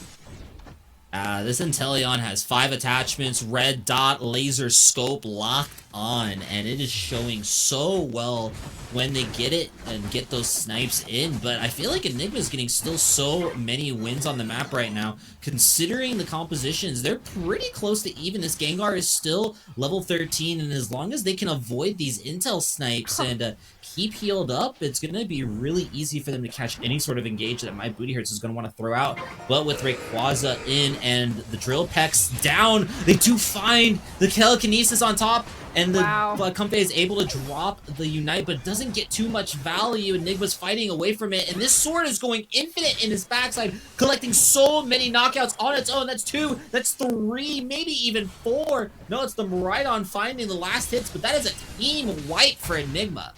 Wow, that was an engage for sure. I mean, I don't really know what they were thinking in that moment. Just try to pick off one, but it doesn't matter when the Aegis Slash can dive entirely into the backside, which is exactly what we saw them doing. Just full diving in, able to take down multiple members of the enemy team. We saw them go with the double KO and the Miraidon with the triple. Huge, huge plays for Enigma. And Enigma is saving us, thankfully, from having to say My Booty Hurts on broadcast again today. God bless, because, it's been great, though. Honestly, that was a really close set. I feel like My Booty Hurts was definitely trying to plan on less members of Enigma being around that area. It's just unfortunate that they were able to really collapse. Elo Poppy was able to dodge out of some danger and dodge away from some critical snipes that got them to safety. And just the sword finds the perfect flank and cuts up 3 people completely on their own. So Enigma really just great on stalling that engage and allowing that sword to just find the backline that it needed. Yeah, and maybe Damage Comfey was the friends we made along the way, instead of ever bringing it to a game again, unfortunately. Damage Comfey will not be 100% win rate in Underdunk anymore. And I know that everyone's very sad about this, but I it's am unfortunate to see. I am devastated that Damage Comfey doesn't retain that 100% win rate in Underdunk, but still very well played by My Booty Hurts, and I mean, their booties are hurting at this time, unfortunately.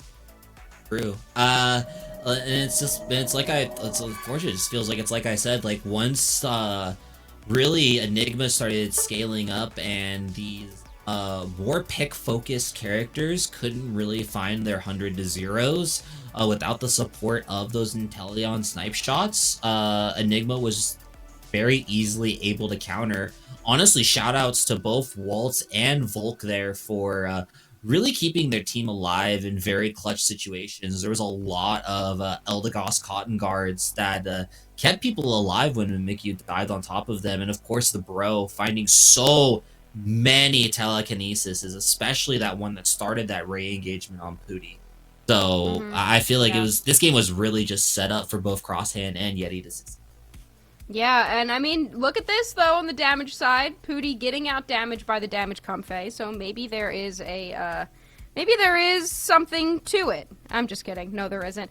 I don't know why you wouldn't just throw the EXP share on the Comfey regardless, even if you are playing it damage focused. You can throw an X attack, you can put some choice specs on it, spoon, whatever, but you gotta have that EXP share on. There's just no way that your team can scale properly into the late game without that second EXP share on your team. It was literally just the Dodrio that had the EXP share. You gotta have two, because at the end of the day, your carries need that experience. True, and I feel like even though this Meowscarada was able to do so much in this early game, just unfortunately it wasn't able to transition because it just could not find the kills. The flower tricks were not enough to find the knockouts, especially on like the much more bulkier characters like Slowbro, and even Gengar is a little bit deceptively tanky when it comes to special attack damage. So. It just is just I think really just one of the core factors that really kept my booty hurts back was Pooty was not really able to do very many Pooty things this game, honestly. I feel like his gameplay was very checked. I feel like there was always at least 1 to 2 people on him, if not more, and a lot of those things that like we kind of see him get away with, like, oh, that's Pooty stuff, gosh darn Pooty, but he wasn't really able to get as much value as he is in most games, and that's not his fault, honestly. It's really hard for a Dodrio, not only just a Drill Peck Dodrio, but an EXP share Drill Peck Dodrio to get online, especially when you're fighting people that are at least a level ahead of you, if not more. Yeah, and here's this engage that we saw here, immediately picked up by the telekinesis. The full heal didn't come out in time. They did use the triple trample and provided a great instance for Flower Trick to come in, but they just got knocked up too many times. Gengar did go down, but that was really it. I mean, you saw Slowbro immediately pull the Unite move directly onto the Meowscarada, the Dodrio, and then Meow also went down. And at that point, we had Crosshand in the back line just wrecking everybody. Yeah, really just great Meteor Storm from that Miraidon to really clean those knockups out too, because it looked like Slate was really just about to go crazy on that Meowscarada. But I feel like we are going to be heading to a super short break really quick, just to allow these teams to get set up, and yeah, just a little a little game from Enigma there. It's going to be interesting to see how they match into Micro and Cheese, but Kyle and Husky are going to be taking that one away. Or Kyle and me are going to be taking that one away. Sorry. So Husky is going to be taking her pretty cat girl nap break. Also, hi Muck, thank you for the raid. But for now, the cat girls, we'll catch y'all later. See you in a bit.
Welcome back, Pokemon Unite trainers. My name is Husky. I am here with Ribbon. The two cat girls are back for one night only. The last set that we're going to be doing tonight. And as we talked about previously, unfortunately, looking for Valentine, find their Valentine in Nemesis, who they are currently scrimming against. So, they are effectively DQ'd from the tournament, which means this loser semi-finals that we're about to see is effectively your loser's finals match. And this will be between Micro and Cheese, who has had the loser's bracket run of a lifetime, and Enigma, who has also had the same amount of loser's bracket run. And we are jumping right into it, Ribbon. Yep. Right on, immediately on the docket for the bands. I feel like this might be a little bit of a mix-up when it comes to drafting. We're gonna see some. Okay, never. All right. I was like, oh, get the Urshifu, but no, we're banning Blissey. It's fine. It's gonna be interesting to see what these two teams do end up out. Micro and Cheese is definitely a lover of a lot of Hoopa play and a lot of comps that revolve around that Hoopa. And, I mean, we already just saw Enigma on the screen as well. Like, they have plenty of Pokemon to pick from. And now, Duck on the table. Whack. I mean, first picking where you have somebody who really wants to ban Urshifu, it just kind of gives you the opportunity to first pick that Psyduck because you force them to ban the Blissey and the Umbreon. So, great drafting strategy, honestly, from Enigma. They are able to grab the Duck on their side, but that leaves Micro and Cheese with Regitree, which is crazy, and the Inteleon coming back out as well. Yeah, this is a really dangerous combo, mainly because this is two characters that have an insane amount of secure, especially early game. Trees is definitely deceptive, and this could be a lane that could really just take over versus any sort of matchup, especially if it gets online, and then it can just continue to crush and dominate, because once the Intel gets 5, it gets the tree to 5, and then the tree gets the Intel to 7, and then the Intel gets the tree to 7, and it just turns into a whole cluster of just nonsense and CC and a lot of shotgun snipes. But Enigma's building an interesting composition in return. They've got that Darkrai, but no XP share in sight, so it might be looking for a carry Darkrai They got that Metagross along with the Mewtwo Y. Yeah, It and was they kinda picked the interesting. Clefable as well, which is an interesting pick. It's a strong healer, and noticeably there is not a healer on Micro and Cheese's side, so they're definitely going to have that bit of an advantage, but that also means they're playing Psyduck as more of their frontline defender, which can be very dangerous into something like a Wigglytuff Trevenant as your core, because so much lockdown on those two Pokemon when you have something like likely an Icicle Spear, Glaceon, and an Inteleon in your backline that can just shred through everything you have. So it's really going to be up to this Darkrai to try to get in on this Inteleon or Glaceon to make sure they get locked down. Yeah, this is definitely going to be some very heavy Darkrai flanking. It's going to be really rough for this walkthrough. So, well, I feel like this is definitely going to be a Clefable follow me setup. No, Gravity is not really going to do much of anything here, even in the tree, realistically, because it can just shove out of that with its and it's just another rough Clefable pick. I feel like Clefable is definitely one of the characters struggling in the meta right now. It doesn't really have any sort of way to get in. Its healing can easily be matched by Blissey and Eldegoss. So it's just a rough time for this club. Yeah, and I mean, especially with Blissey having the Unite move that it has, and Clefables being so inconsistent, you can't really rely on that for that. So you just kind of have to pocket the Metagross, really. Like, that's your play. You pocket the Metagross because going for a kind of Death Ball composition with the comp that you have isn't really going to work into Micro and Cheese's comp, so it's just going to be pocket Metagross, make sure they stay alive, get their shields up as quick as possible, and just try to catch one of these backline attackers.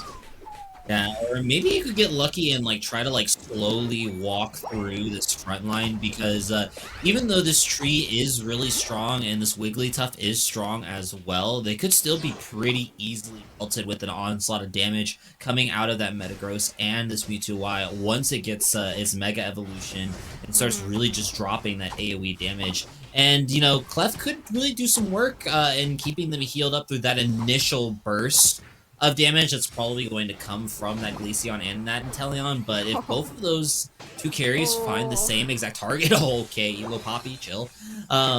It's going to be really rough for Waltz to heal all of that damage. What was really rough right there is Lucario on 1 HP walking back in as Elo Poppy was ganking into the top path. We now have 4 members of Enigma versus 4 members of Micro and Cheese, but nobody has really hit any level spikes as of yet, so Enigma with a level 6 on that Metagross is going to be able to easily clear those 850s. Honestly, I'm surprised Enigma didn't pull the trigger right there. That Mewtwo Y was very close to level 5 and full Mega Gauge as well. I feel like they really could have made something happen as long as they took a dive in, but they choose to take the safe route instead and continue to use this Mega in the bottom side. They might find a pick out on Reggie. Yeah, they do pop the eject button, so unfortunately not able to get the pick that they wanted, but good playing by that Inteleon to make sure they're playing around the tall grass so that the Mewtwo-Y's basic attacks can't target them. And they have finally gotten an evolution, but the only one who really seems to be doing well on Micro and Cheese so far is that Glaceon. Inteleon does get caught out, but on the other side, Psyduck will also go down because this Glaceon is just effectively untouched right now, able to send Icicle Spears screaming into the backline, which is exactly the dangerous part that we were talking about in draft.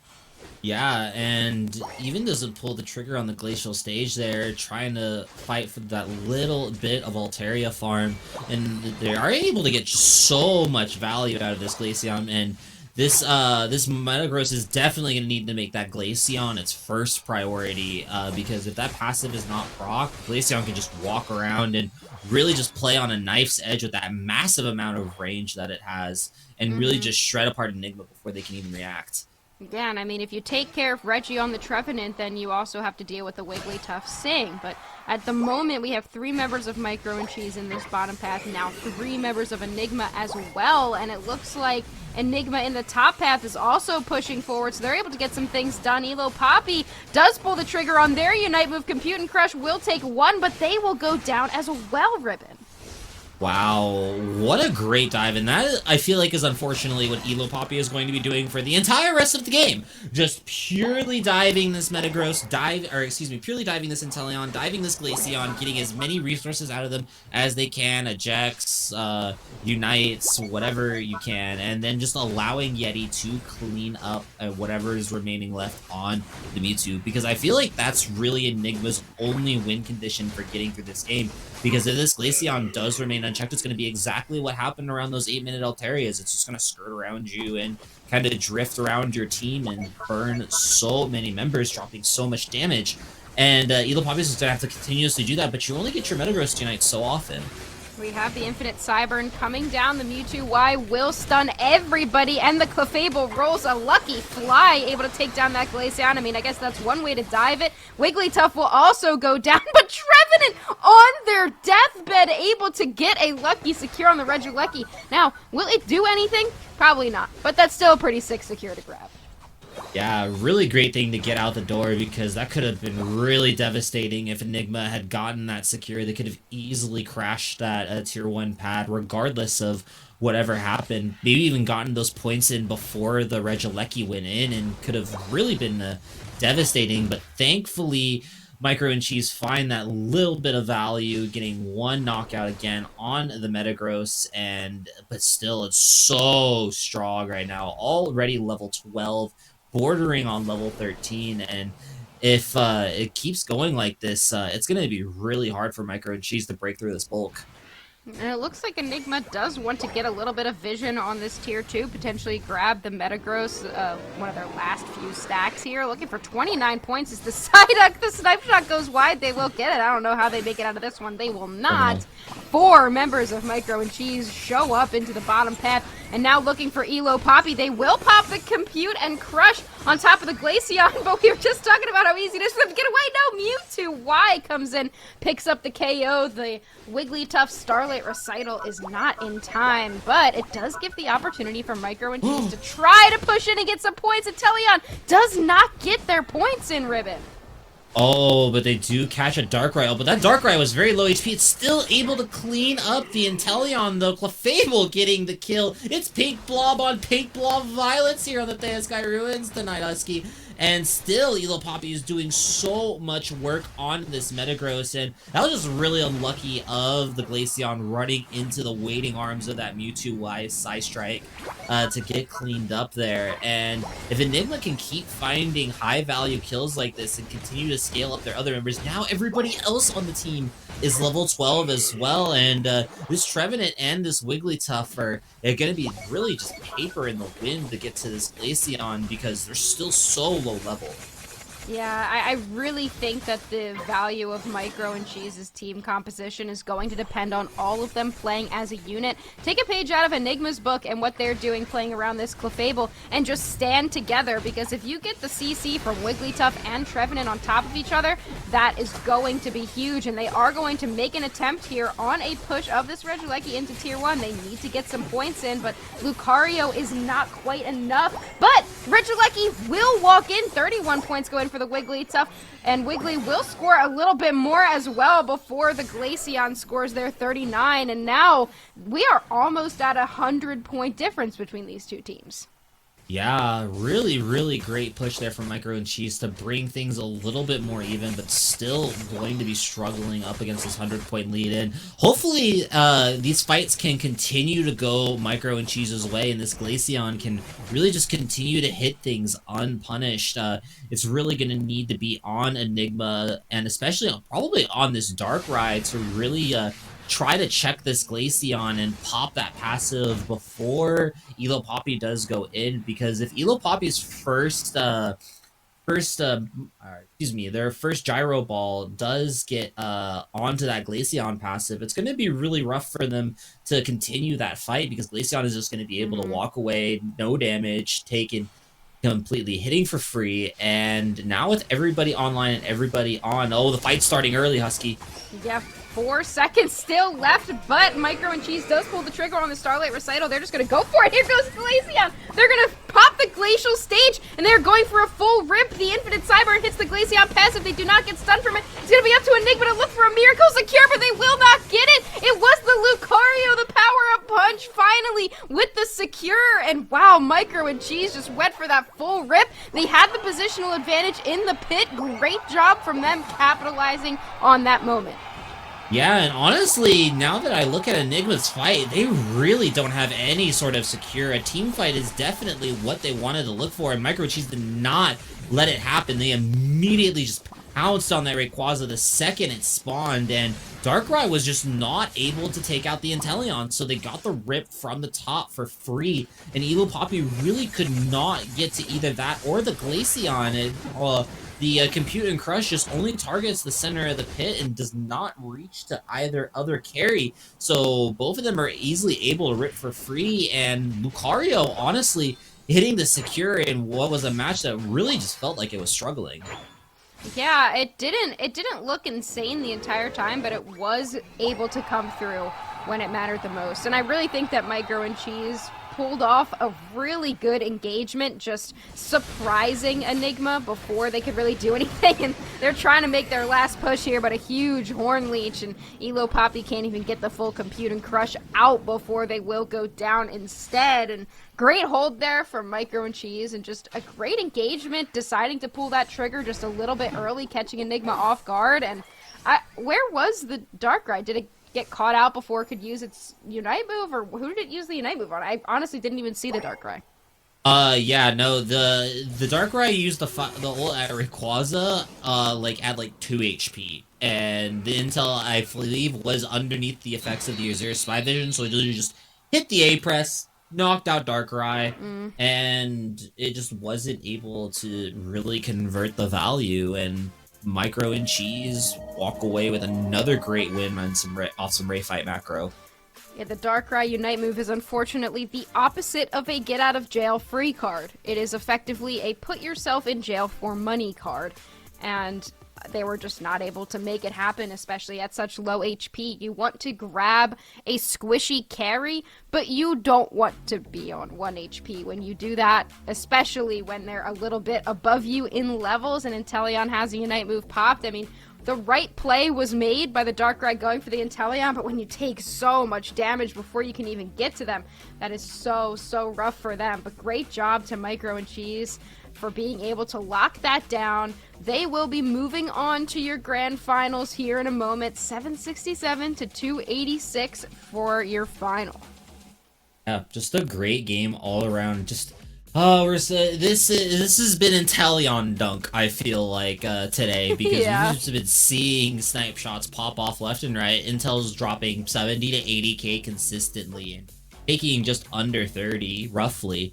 I feel like Inteleon is just doing so much work, especially this round of buffs might have been a little bit obscene, I feel like, and now Inteleon's just as X tier arguably as like Blissey, Umbreon, Miraidon, and I feel like we're going to be seeing a lot of Intel Miraidon mirrors at EUIC, but what we will be seeing in a couple minutes is Underdunk 48 Grand Finals. We're going to send you to a little bit of a break as these highlights play out, and this time, for real, the Cat Girls are signing off. We'll catch you all next time.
Welcome back in, Pokemon Unite trainers, Underdunk number 48, and we are in the grandest of finals, where we are going to see AMG take on Micro and Cheese. It's going to be a pretty good set. It looks like teams are locked and loaded for this grand finals, where it is a best of 3. And if the loser, which was Micro and Cheese, if they're able to best AMG in this best of 3, we will go to a grand finals reset, where it is a winner-take-all, best of 1. We'll see which one of these teams is ready to go. It's been a pretty quick tournament today, Husky. Yeah, these have been some exciting games, but ultimately wrapping it up pretty quickly here in our grand finals. Let's see if these two teams can extend it out for us to where we normally end up with these games. But they are ready, rearing to go, jumping right into it. Our ban phase has begun. Umbreon, your first ban. Umbreon, very strong Pokemon. We've seen it get utilized quite a bit today with both Mean Look and with the foul play, but the thing that we haven't gotten to see a ton of is Blissey. It's stayed up in that top ban portion. And now you also have that Miraidon and Psyduck. 3 of your top bans in North America in the last UCS, all staying up in that top part. Have we seen any Blissey? We saw one. I think we saw one. Really? Yeah. I am even surprised to have seen Me too. one. Blissey is absolutely ridiculous. Not surprised It's to be so seeing crazy. it banned here once again. But the first pick has gone over to this Inteleon, another one that has been prioritized heavily. Not enough to ban it, but really prioritized in that early pick slot. Even more so than we've seen some other attackers that get picked a lot. We've seen like Miraidon ban, and then you grab Inteleon as a pick, and it's been looking great. Yeah, and you saw just in that bottom portion, it's been the beneficiary of some of the most recent buffs to essentially all of its damage to both Snipe Shot and Liquidation. And I think with a lot of, literally, why? Like, it was already one of those Pokemon where you saw, like, the highest of highs. You saw, like, Orange Juicers play it a ton. You saw Nemesis play it a ton. And it performed very well to even get some sort of target bans in. Now you're starting to see everybody and their mom starting to take this thing, dust it off the shelf, and throw it into the Theosky. Yeah, I mean, my mom hits a mean shot as well. No way, dude. You should kind of see it, just like everyone Actually, I do want and to their see moms, like for real. I actually don't think my mother knows the game that I play or what it's called. She's tried, though. I gotta give her that. She's tried to understand, but I don't think she would even know. But anyway, we've got the drafts now filling out, and I think this is the first time, at least that I have seen, a Blastoise come out in the defender slot tonight, and Christian bringing the famous Eldegoss back into the Sky Ruins. Big man Blastoise, big man Blastoise. Oh, yeah. I love Blastoise right now. It's so strong. The Surfs, the Hydro Typhoon, it's very impactful, offers a lot of crowd control, and we're seeing teams Surf on my water spout, so I Hydro Typhoon. Happy Valentine's Day, folks. Till I rapid spin on her Hydro Typhoon. Happy Valentine's Day. We got there. I'm going to write that one down. But we do have Double Speedster on the opposite side. Everyone knows how much I absolutely hate that. But we're going to see the Darkrai come back out. Pokemon that's still very strong, but has evaded the ban slots for the most part this evening. But still strong. And I mean, it's one of those Pokemon that, like, if you're going to try to grab Inteleon, that's the way to do it. Yeah, you're gonna have to find a way to KO it. It's just so slippery a lot of the times. I mean, you have that Fell Stinger to get away, or Acrobatics if you choose to go that move instead of the Fell Stinger. It's just so easy to kite with Inteleon, but with Double Speedster, that task gets a little bit tougher. Obligatory Fell Stinger. I hardly know her. There it is. I had to do it. I have to do it once this breaking evening. out all this. Guys, it's Valentine's Day. Come on. Everybody wish Husky a happy Valentine's Day. Guys, don't you love me so much? Fell Stinger, I hardly know her. It's a great joke, and it doesn't get old at all, and everyone loves it every single time I do it. Let's get into our game. First game of the Grand Finals, Underdunk number 48, Kyle. We're going to see Rizaya head to the basement path with this Sobble, and Blueberry is going to be taking this Magikarp, flopping through the top path. They are flopping around indeed, and we have the classic supporter heads to the central area to pick up that red buff. Gossifleur will do that, but it does give the opportunity for the EXP share talent. Was that what I saw? The EXP share Talonflame? Alright, yeah, let it cook. We'll let it cook. Yeah. We'll see. We got the Jigglypuff looking for an invade. We have Aegislash still Honedge able to secure the blue buff. It's not ours for the time being, as Wigglytuff's going to pop there. Eject button. Hide in the tall grass. Focus Band is proc. Going to look to continue to put some pressure on, but it's going to force the Sobble to steal some of the experience from this Honedge, so it's going to slow down the evolution. Yeah, I mean, the early invasion, regardless, is always something that just, at the most, you grab a buff and make it out. At the least, you waste time. So it's still valuable, kind of regardless. And Wigglytuff, I love seeing Wigglytuff kind of come back as like this harasser supporter. It looks pretty good right now, and you know, worst comes to worst, the Wigglytuff goes down, and eventually it does the Wigglytuff thing anyway. Oh, and doing this Inteleon thing is this Drizzile getting a double KO, forcing the Mewtwo back to pad. Put a ton of pressure. I think Darkrai almost went down there, but either way, AMG getting a ton of value on that 4v4 in the top lane. And the Magikarp is nearing their evolution. Their evolution bar was getting full, and there it is. They will get the evolution there. Reggie will go down again, unfortunately, but they were able to distract two in this basement path, and now the Mewtwo has made it back down. Not able to stop that 23 points, though, Kyle. Yeah, still going to go in. That's going to be valuable. See if they're going to be able to get evoluted, as Inder likes to say, evoluted. By this first objective, but this Darkrai is just dishing out a ton of damage on this Eldegoss. Be forced to use this Pollen Puffs on itself. They do find a KO on the Doublade. They might be next as Eldegoss, but they are busting their X speed, trying to stay healthy. And Delion turns around, just shoots that Wigglytuff in the face. They get the KO, forces that Darkrai back. Wow, these teams are being so aggressive in this early game. You do not want to see either of these carries get too far ahead from the other team. So just trying to chase down the Inteleon and make sure it doesn't have time to farm up for free, while this Darkrai is the one doing a lot of early game damage. Eldegoss almost goes down again, and Reggie, with that Sing activated, can just kind of walk in and not really care, but Inteleon has something to say about that one. Inteleon getting online, level 8, not quite at their Unite move just yet, but Reggie Steel is going to be the Reggie Roulette in the bottom. Aegislash just making quick work of that, slicing through it like butter. Looking for a steal here is going to be the Darkrai. They're going to walk on in. No, Aegislash able to close the door. Almost able to grab it there. Darkrai does have their level 9 now, but this Aegislash just, look how big they're able to chunk down the enemy team with that, and they're just able to shling right on through every single member of that side. But we do have the Wigglytuff now looking for a little bit of an engage, and Teleon goes down with the Darkrai not even having to use their Unite move. Instead, they're able to pop it on the Aegislash. Oh, that's going to be big. We'll see if Aegislash is able to win this 1v1. Eldegoss doing their best to hold the door. Aegislash able to survive just barely. However, the reinforcements come through, and AMG is just trying to hold this pad. Here comes Machamp. KO streak of 2. Unite move. Barrage blow. Inteleon misses the snipe shot. Hits the basic attack. That prevents any score. Yeah, that was a huge rotation by that Machamp. It's just something that you never really expect in those moments, because the Machamp is likely up there stacking, and you really want to get that push. You really want to work on and trying to get some points in, and AMG is just looking for a defense there, and you don't know really what to do against that barrage blow in that moment. So that was a great rotation by them, and now they will be the ones looking to defend their tier 1 pad. Gonna try to keep pushing us in. 3v2 in the bot pad. A lot of pressure coming in from Rizaya, able to close that out with a nice snipe shot. Cotton Spore is gonna do a little bit of crowd control on this Machamp. Nice surfs up from Blastoise. That's gonna push Machamp back to the Pokemon Center.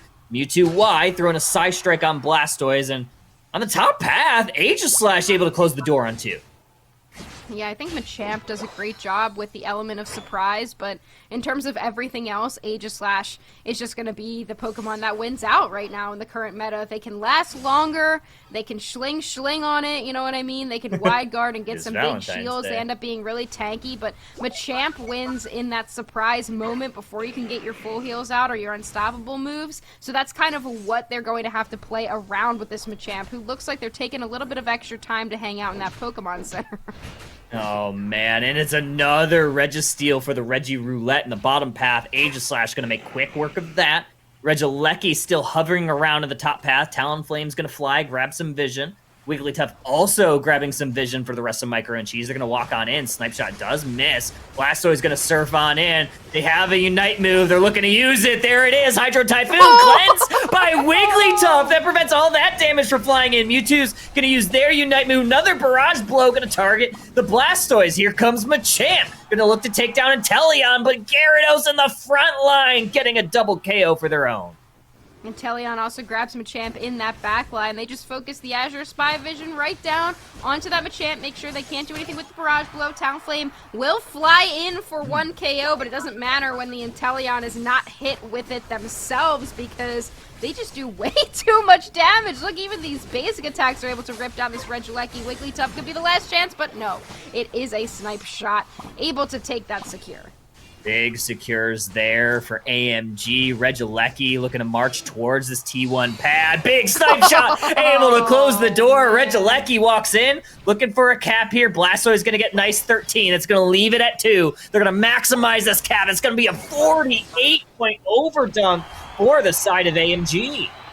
AMG looking really, really solid and has now put together a substantial point lead as well as a bit of a level lead. Inteleon already level 13, and this Talonflame, as we're watching them here, have to fly away once again. They just have not been able to get in the way that they would like to, especially not on the Inteleon, who is their primary target, because with the Talonflame, you know, one fly into a flame charge can take down an Inteleon, but Rosia has just been incredible on this Pokemon, making sure that they cannot reach them. We see it again. They looked for it, and they were able to get taken down once more, Kyle.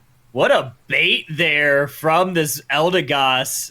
Just walks right into the bush. Talonflame takes the bait. Aegislash closes the door.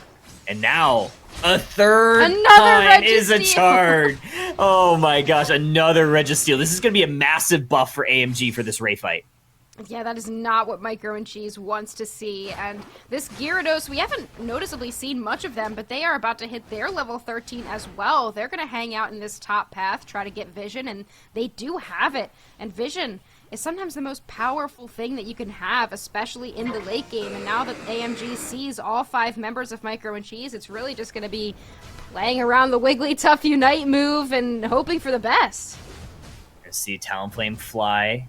Might have to go back to base. Blastoise ejects. They see them. That's going to prevent them. Talonflame does get out, though. A little bit of an engage on the front side. A Unite move comes in from this Mewtwo that does stun up the side of AMG. But KOs are being found. Eldegoss is unable to utilize their Unite move. It's traded for the Wigglytuff. Blastoise utilizes their Unite move, but they're caught between the 3 Pokemon of Micro and Cheese. Another fly coming in from the Talonflame misses the Gyarados.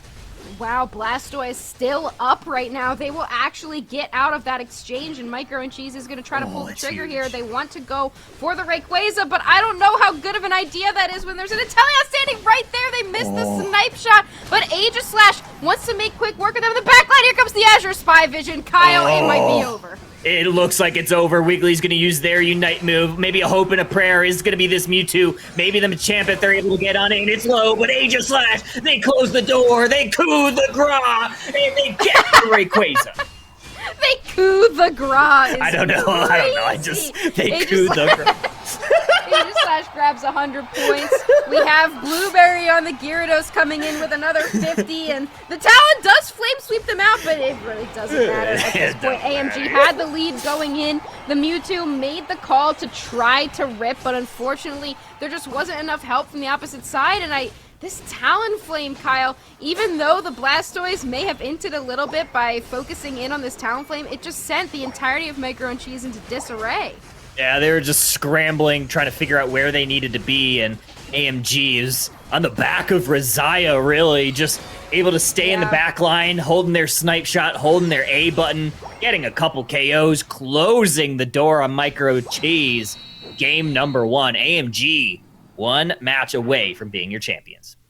Kyle, I feel like the Inteleon might be ban-worthy. I think it's ban-worthy. I think it's good. I feel like I give them a ride-on, and, you know, like, I feel like Miraidon is so strong, but teams have played against Miraidon in its current state so much that you can have ways to counter a Miraidon, and I haven't seen Miraidon be something so unbelievably dominant in every single game that it needs to be taken off the board every time, but I think Razia's Inteleon might be. I think you cannot give this player this Pokemon back. Look at it, 15 KOs, 8 assists, and nearly triple, and nearly 100,000 damage, the 6-digit damage numbers for them. I feel like you can't give this back to them. You can, and Micro and Cheese, they are going to have the option of picking first here, so it's very possible that if they do have a player of their own that is proficient on Inteleon or holding their A button or understanding the crits, it's not like an overly complex Pokemon. It's hard to be super bad at it,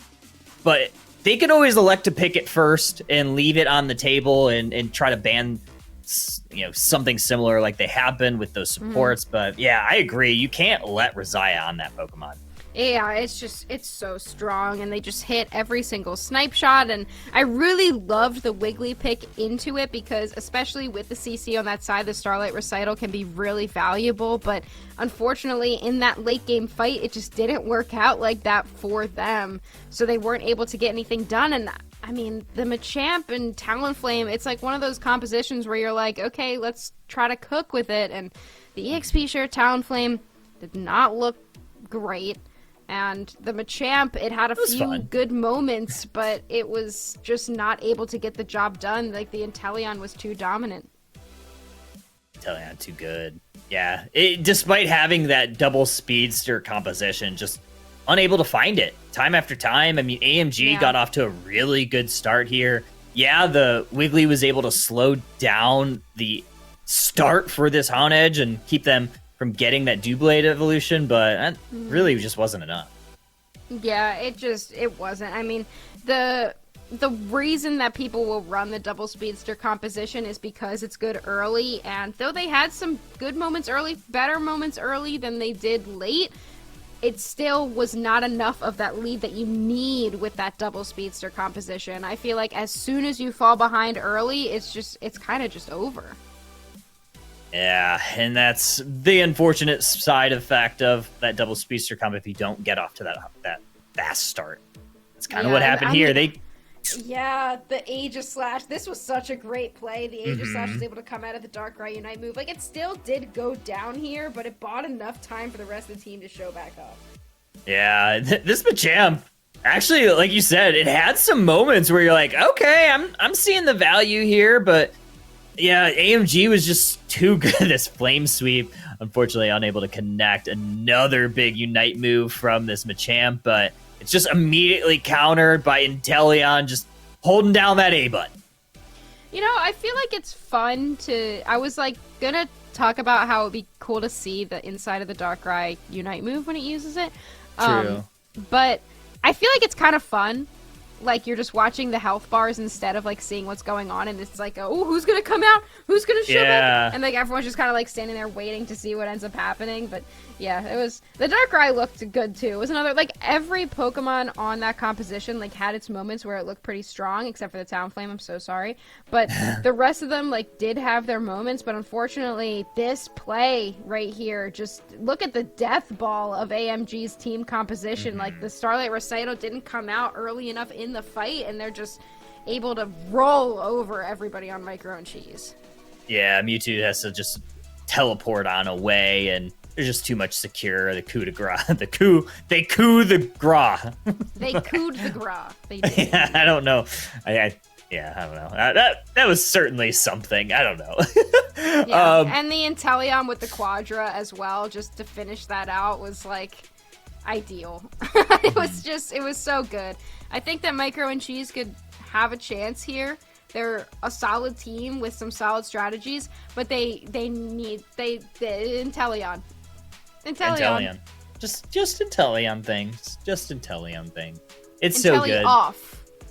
Yeah, they need to Inteleon. That wasn't good. Yeah, we'll go back to the. That's what. So like, these are practice for a lot of teams for UCS.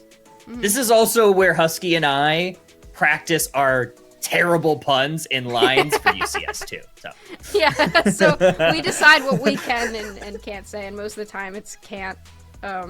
We'll work on it. But block in a hard place was block in a hard place. We're using that next time. What was the Goodra one you had the one time that like? Oh, it was so good.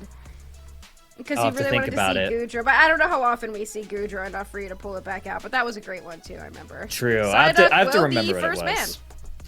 Yeah, no ducks allowed in game number 2, Psyduck. And we do have a little bit of a side flip, so Micro and Cheese, they are electing to take the purple side, and that does force AMG to ban the Inteleon because they understand how strong that thing is, especially after that first game. Yeah, they don't want to even give them the opportunity to pick it away, so we will see what they end up locking in for the last ban. It is going to be Blissey, which leaves Umbreon on the table for Micro and Cheese to potentially grab as their first pick here. I always love Umbreon first pick. It's a very safe Pokemon to grab first if it's available. It's often banned, as we've seen before, but when it's available, it allows you to kind of flex your next 2 picks, right? Because you can play it in that supporter, or you can play it as that true tank. Yeah, and they have some options here with that Umbreon first pick, and we will get to see here why teams ban it so often, but AMG is going to lock down their tank support core that looked so strong in the last game. They're like, yeah, we'll give up the Umbreon because honestly, our Blastoise Eldegoss was good enough for us. Ooh, and I was going to say, I saw leftovers on Blastoise. I was seeing what they were cooking, but they quickly shift over to that experience share. Obviously, you want 2 experience shares, and Blastoise, fantastic option for one. Micro and Cheese, though, they grab their defender, so it does appear, Husky, that this Umbreon is going to play more of that support role. Yeah, likely with the Wish build, probably Mean Look as well, which AMG is going to play around by locking in a Chandelure pick. Now, the Chandelure pick is something that's interesting to me. I feel like it's something that has its moments. It's a solid mage with consistent damage and has the lockdown move of Imprison.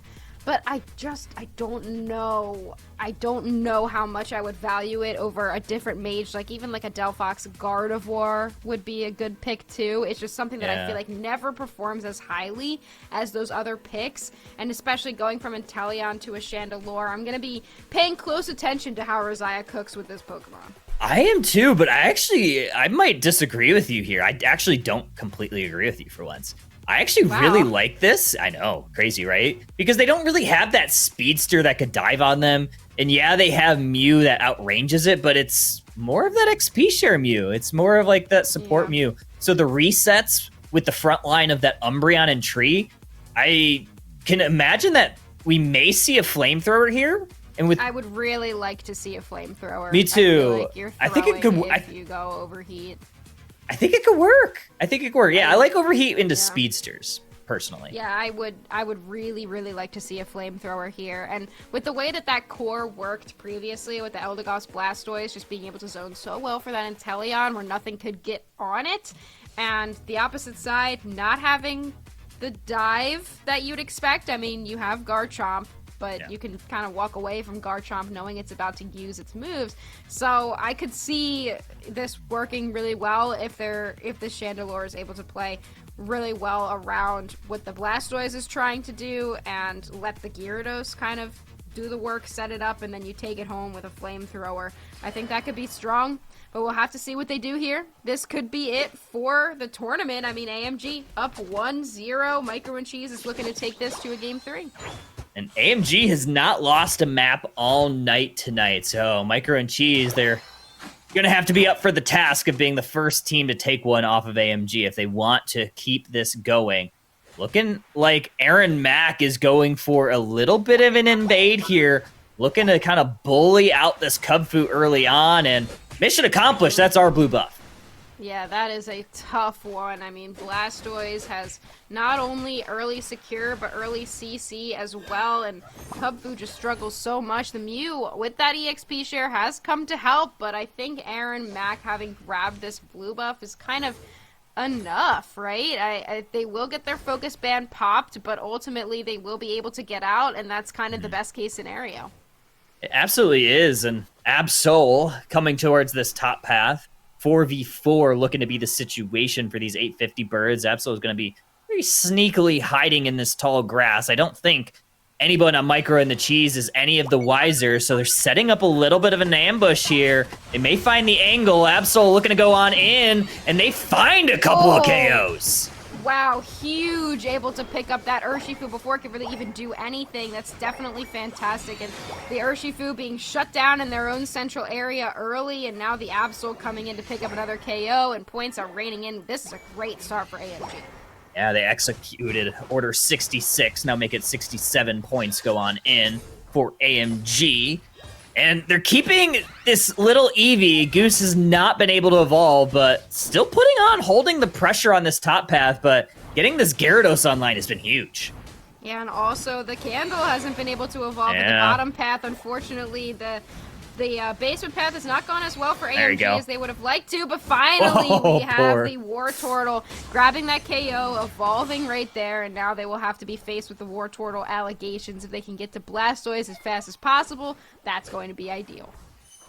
Eldegoss putting a little bit of A-press pressure on the side of Micro and Cheese, but they get caught in a mean look, wiped from Thea Sky by Urshifu. They're going to pivot towards this top path. They're looking to put some points in this T1. Gyarados gets caught by this Mew and a mean look. Absol able to close out the Umbreon, though. Mew's going to put a Mewset Auto onto Absol. Eject button forced to this Garchomp, and Absol is cleaning them up, Husky.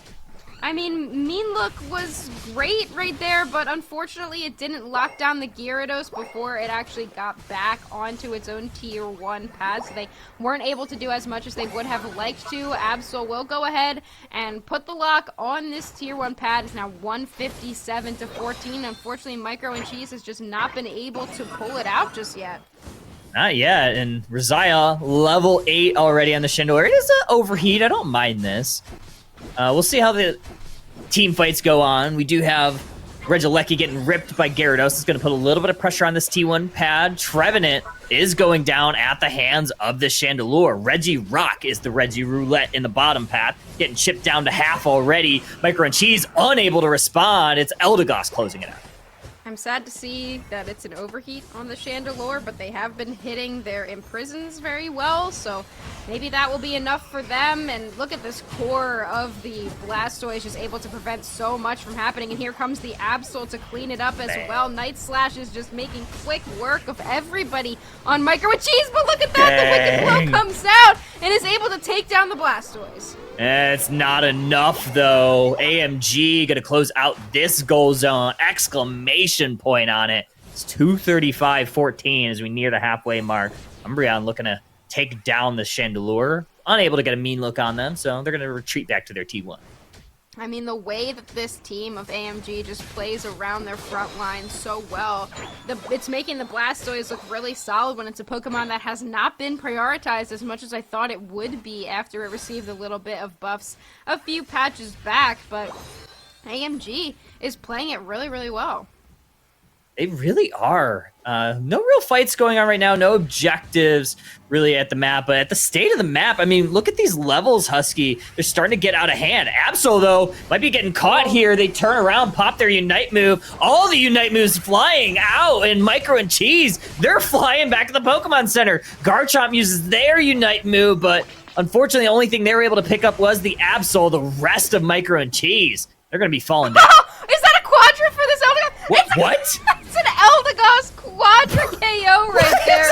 Just able to pick up everybody on the opposite side. And I mean, they were able to lock down the Absol, but it doesn't matter when you have an Eldegoss picking up that Quadra. Now Rizaya getting chased down by the Trevenant. They have to use an eject button, and they do hit the Imprison stun, but will it be enough for them to get away? It's not enough for the Blastoise to get away.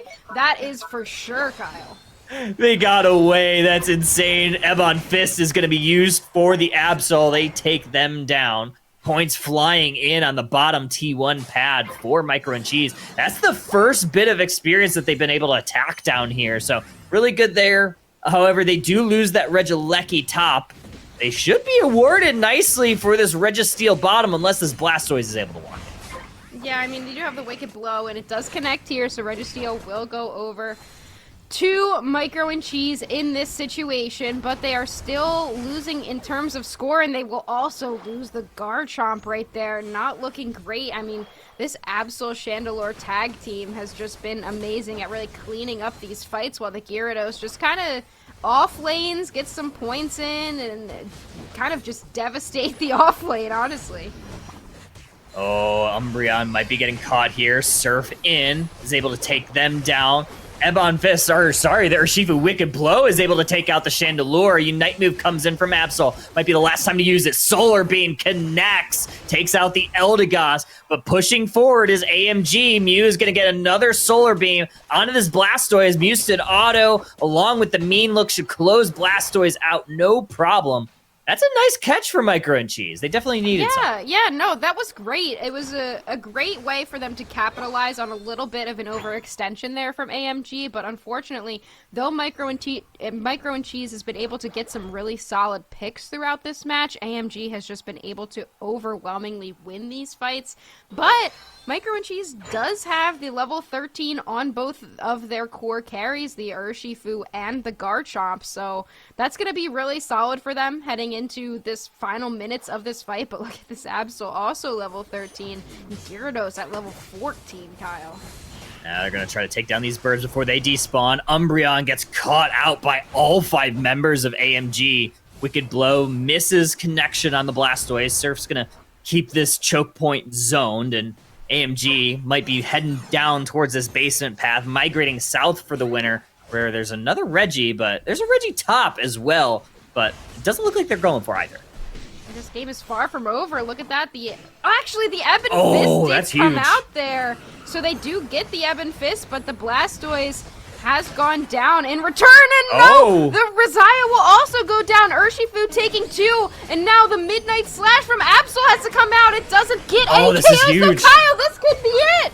Oh, 2 members down for AMG. Gyarados with a huge Dragon Current. They take down 4 members. Hydro Typhoon. Blastoise is back. It's just this Mew. They're going to need to maybe have a hope and a prayer, a Hail Mary, a little connection, but Gyarados able to close the door. It's just Umbreon and AMG sending Micro and Cheese back packing. No way, dude. That is ridiculous. I was like, wow, Micro and Cheese found it. They got some KOs early, and now they can really engage on this fight. I'm going to need to see that Dragon Current again after this match. What a ridiculous way to save the game here for that Gyarados. And it looks like AMG will all but lock it up for our tournament, Kyle. Yeah, it wasn't even just that. It looked like IKEA Shoes was able to pop a huge Midnight Slash. It didn't find all the KOs they were looking for, but it chunked those HP bars low enough for this Gyarados to just absolutely slam the door closed for AMG. There's still 2 members down. There's still a minute left on the clock, but Husky, not enough time on this clock, not enough money in the pockets of Micro and Cheese. Look at the Gyarados timer at 40 seconds. That's crazy. They're not going to be coming back for the rest of the match, and AMG is still looking to continue to put the hurt on them as well. Absol goes down, but so does Garchomp, and at this point, people, they're just trying to pad some damage numbers a little bit, just for fun, because this is all but garbage time. AMG is going to be taking this one, and even after such a convincing performance and a couple catches from Micro and Cheese, we see the Midnight Slash into the Dragon Current take it home for AMG. Yeah, he got a couple of KOs, one on the Absol, one on the Gyarados. So it was like the touchdown Patrick Mahomes scored at the end of the Super Bowl. Didn't matter for anything. Game was still lost. Yeah, take that, Chiefs. Yeah, Chiefs. Take that, Chiefs. No three-peat for you. Yeah. Go home in your stupid green suit that you wore. In Eagles green, Patrick Mahomes, because you're being cocky, but look what happened. Anyway, that's not the game we're talking about right now. We are talking about Pokemon Unite, way better and more popular than football. for sure, Wait, Pop, 85 to 72, AMG is going to be taking this one. And I mean, I don't think I was wrong about the Chandelure. It definitely didn't cook as hard as the Inteleon, but True. They did pick up 7 KOs, but 10 KOs for the Gyarados, 10 for the Absol, and even 6 for the Eldegoss, including that Quadra that we saw earlier. That was insane. The Quadra KO, Eldegoss for Christian. Fantastic plays here for AMG. I mean, yeah, you said it best. I mean, the Chandelure was still really good. I mean, 68k damage along with only taking 29, so it definitely did its job, just not as dominant as a Pokemon, but it didn't matter. They didn't need a dominant performance from Rosiah in this one. They had IKEA shoes on the Absol dishing out 109k. They had Blueberry cleaning everything up on that Gyarados. So Rosiah, they did the job. AMG taking home the crown.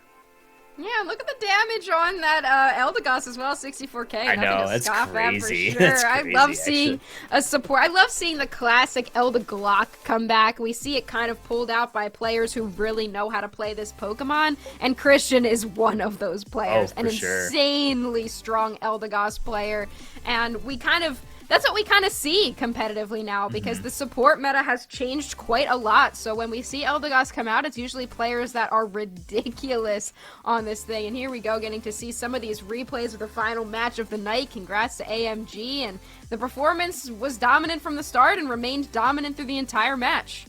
Yeah, I agree with you. I really love the Eldegoss pick, especially into kind of the beefy composition of Micro and Cheese, right? Like, you have that Umbreon, you have that Trevenant, so and really with no dive, as Eldegoss, you just kind of stay on the outskirts, you hold your A button, you make sure that none of the dive comes on in with those cotton spores, so you're doing a lot of damage just from your auto attack, and you popping on all the heals as well, so just fantastic job. Like, look at the kiting in and out from Christian. Yeah, and the kiting just leading to this Absol being able to do so much damage throughout this match, and unfortunately for the Trevenant, they were just not able to do as much as you would have liked to see with the carry build on top of it. But I mean, that being said, you do have the Urshifu putting up some solid numbers at the end of the day, though AMG was just so dominant the entire time. Yeah, they didn't lose a single map all night on their way to their championship. And similar to, I believe it was Goofy Goobers that did the same thing 2 weeks ago. So we're starting to see some teams really heat up. This is a very exciting time for Pokemon Unite. We got UIC coming up next week. We have Final Stretch coming in just a few weeks after that. And then you got your March Cup short time after that. So we're just getting past the halfway point. We're starting to see some of these teams really click. Yeah, it's been really fun to see, especially in the NA region, where I'm the most familiar with the NA region. I know a lot of other regions are pretty competitive as well, but seeing so many teams kind of spike up in their skill level has just been fantastic. And we see this last play of the night. We saw, suddenly Absol goes down, suddenly Chandelure goes down, and it's looking really rough for AMG, yeah. But here comes that Dragon Current following up on the damage from that Absol, just obliterates everybody. What an insane play by Blueberry. It was the Dragon Current, but also at the same time, I believe Rayquaza had some hands Ray chipped in. Yeah. Ray definitely helped with the Dragon Current. Big Ray chipped in. Yeah, that was pretty good. I actually really liked that. We're rewinding it. We're rewinding. Yes, let's see it again. We're rewinding it. We're gonna see it one more time. Yeah, there it is. So, what do we see? The Absol went down after that Unite move. And Garchomp had a huge Unite move as well. That was what took down the Absol. And we saw the Gyarados avoid the Garchomp Unite move with the Dragon Current. Yeah. And just clean it up. Clean it up. Christian showed up and, made sure that they were also there for that extra support and immediately obliterating the poor Trevenant. Didn't stand a chance there. And then Garchomp tries to jump in and Ray just... Oh, the Rayquaza. Yeah.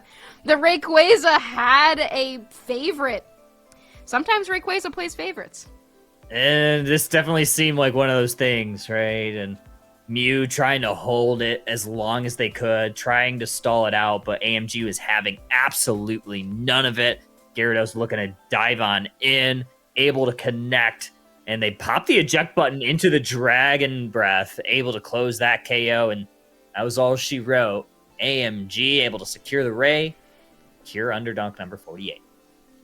Yeah, that's gonna wrap up the tournament for tonight. That was kind of a quicker one than we usually expect to see. I mean, there was the DQ there earlier, and that kind of sped things along, but it's always fun to see like how competitive these teams can still be, and we saw AMG, a team with a lot of experience, but not a lot of accomplishments to put under their belt, ends up going, what is it? Hold on, let me count. 2, 4, 6, 8-0 in this tournament. Didn't drop a single map, and what a great tournament for them. I'm excited to see more from this team.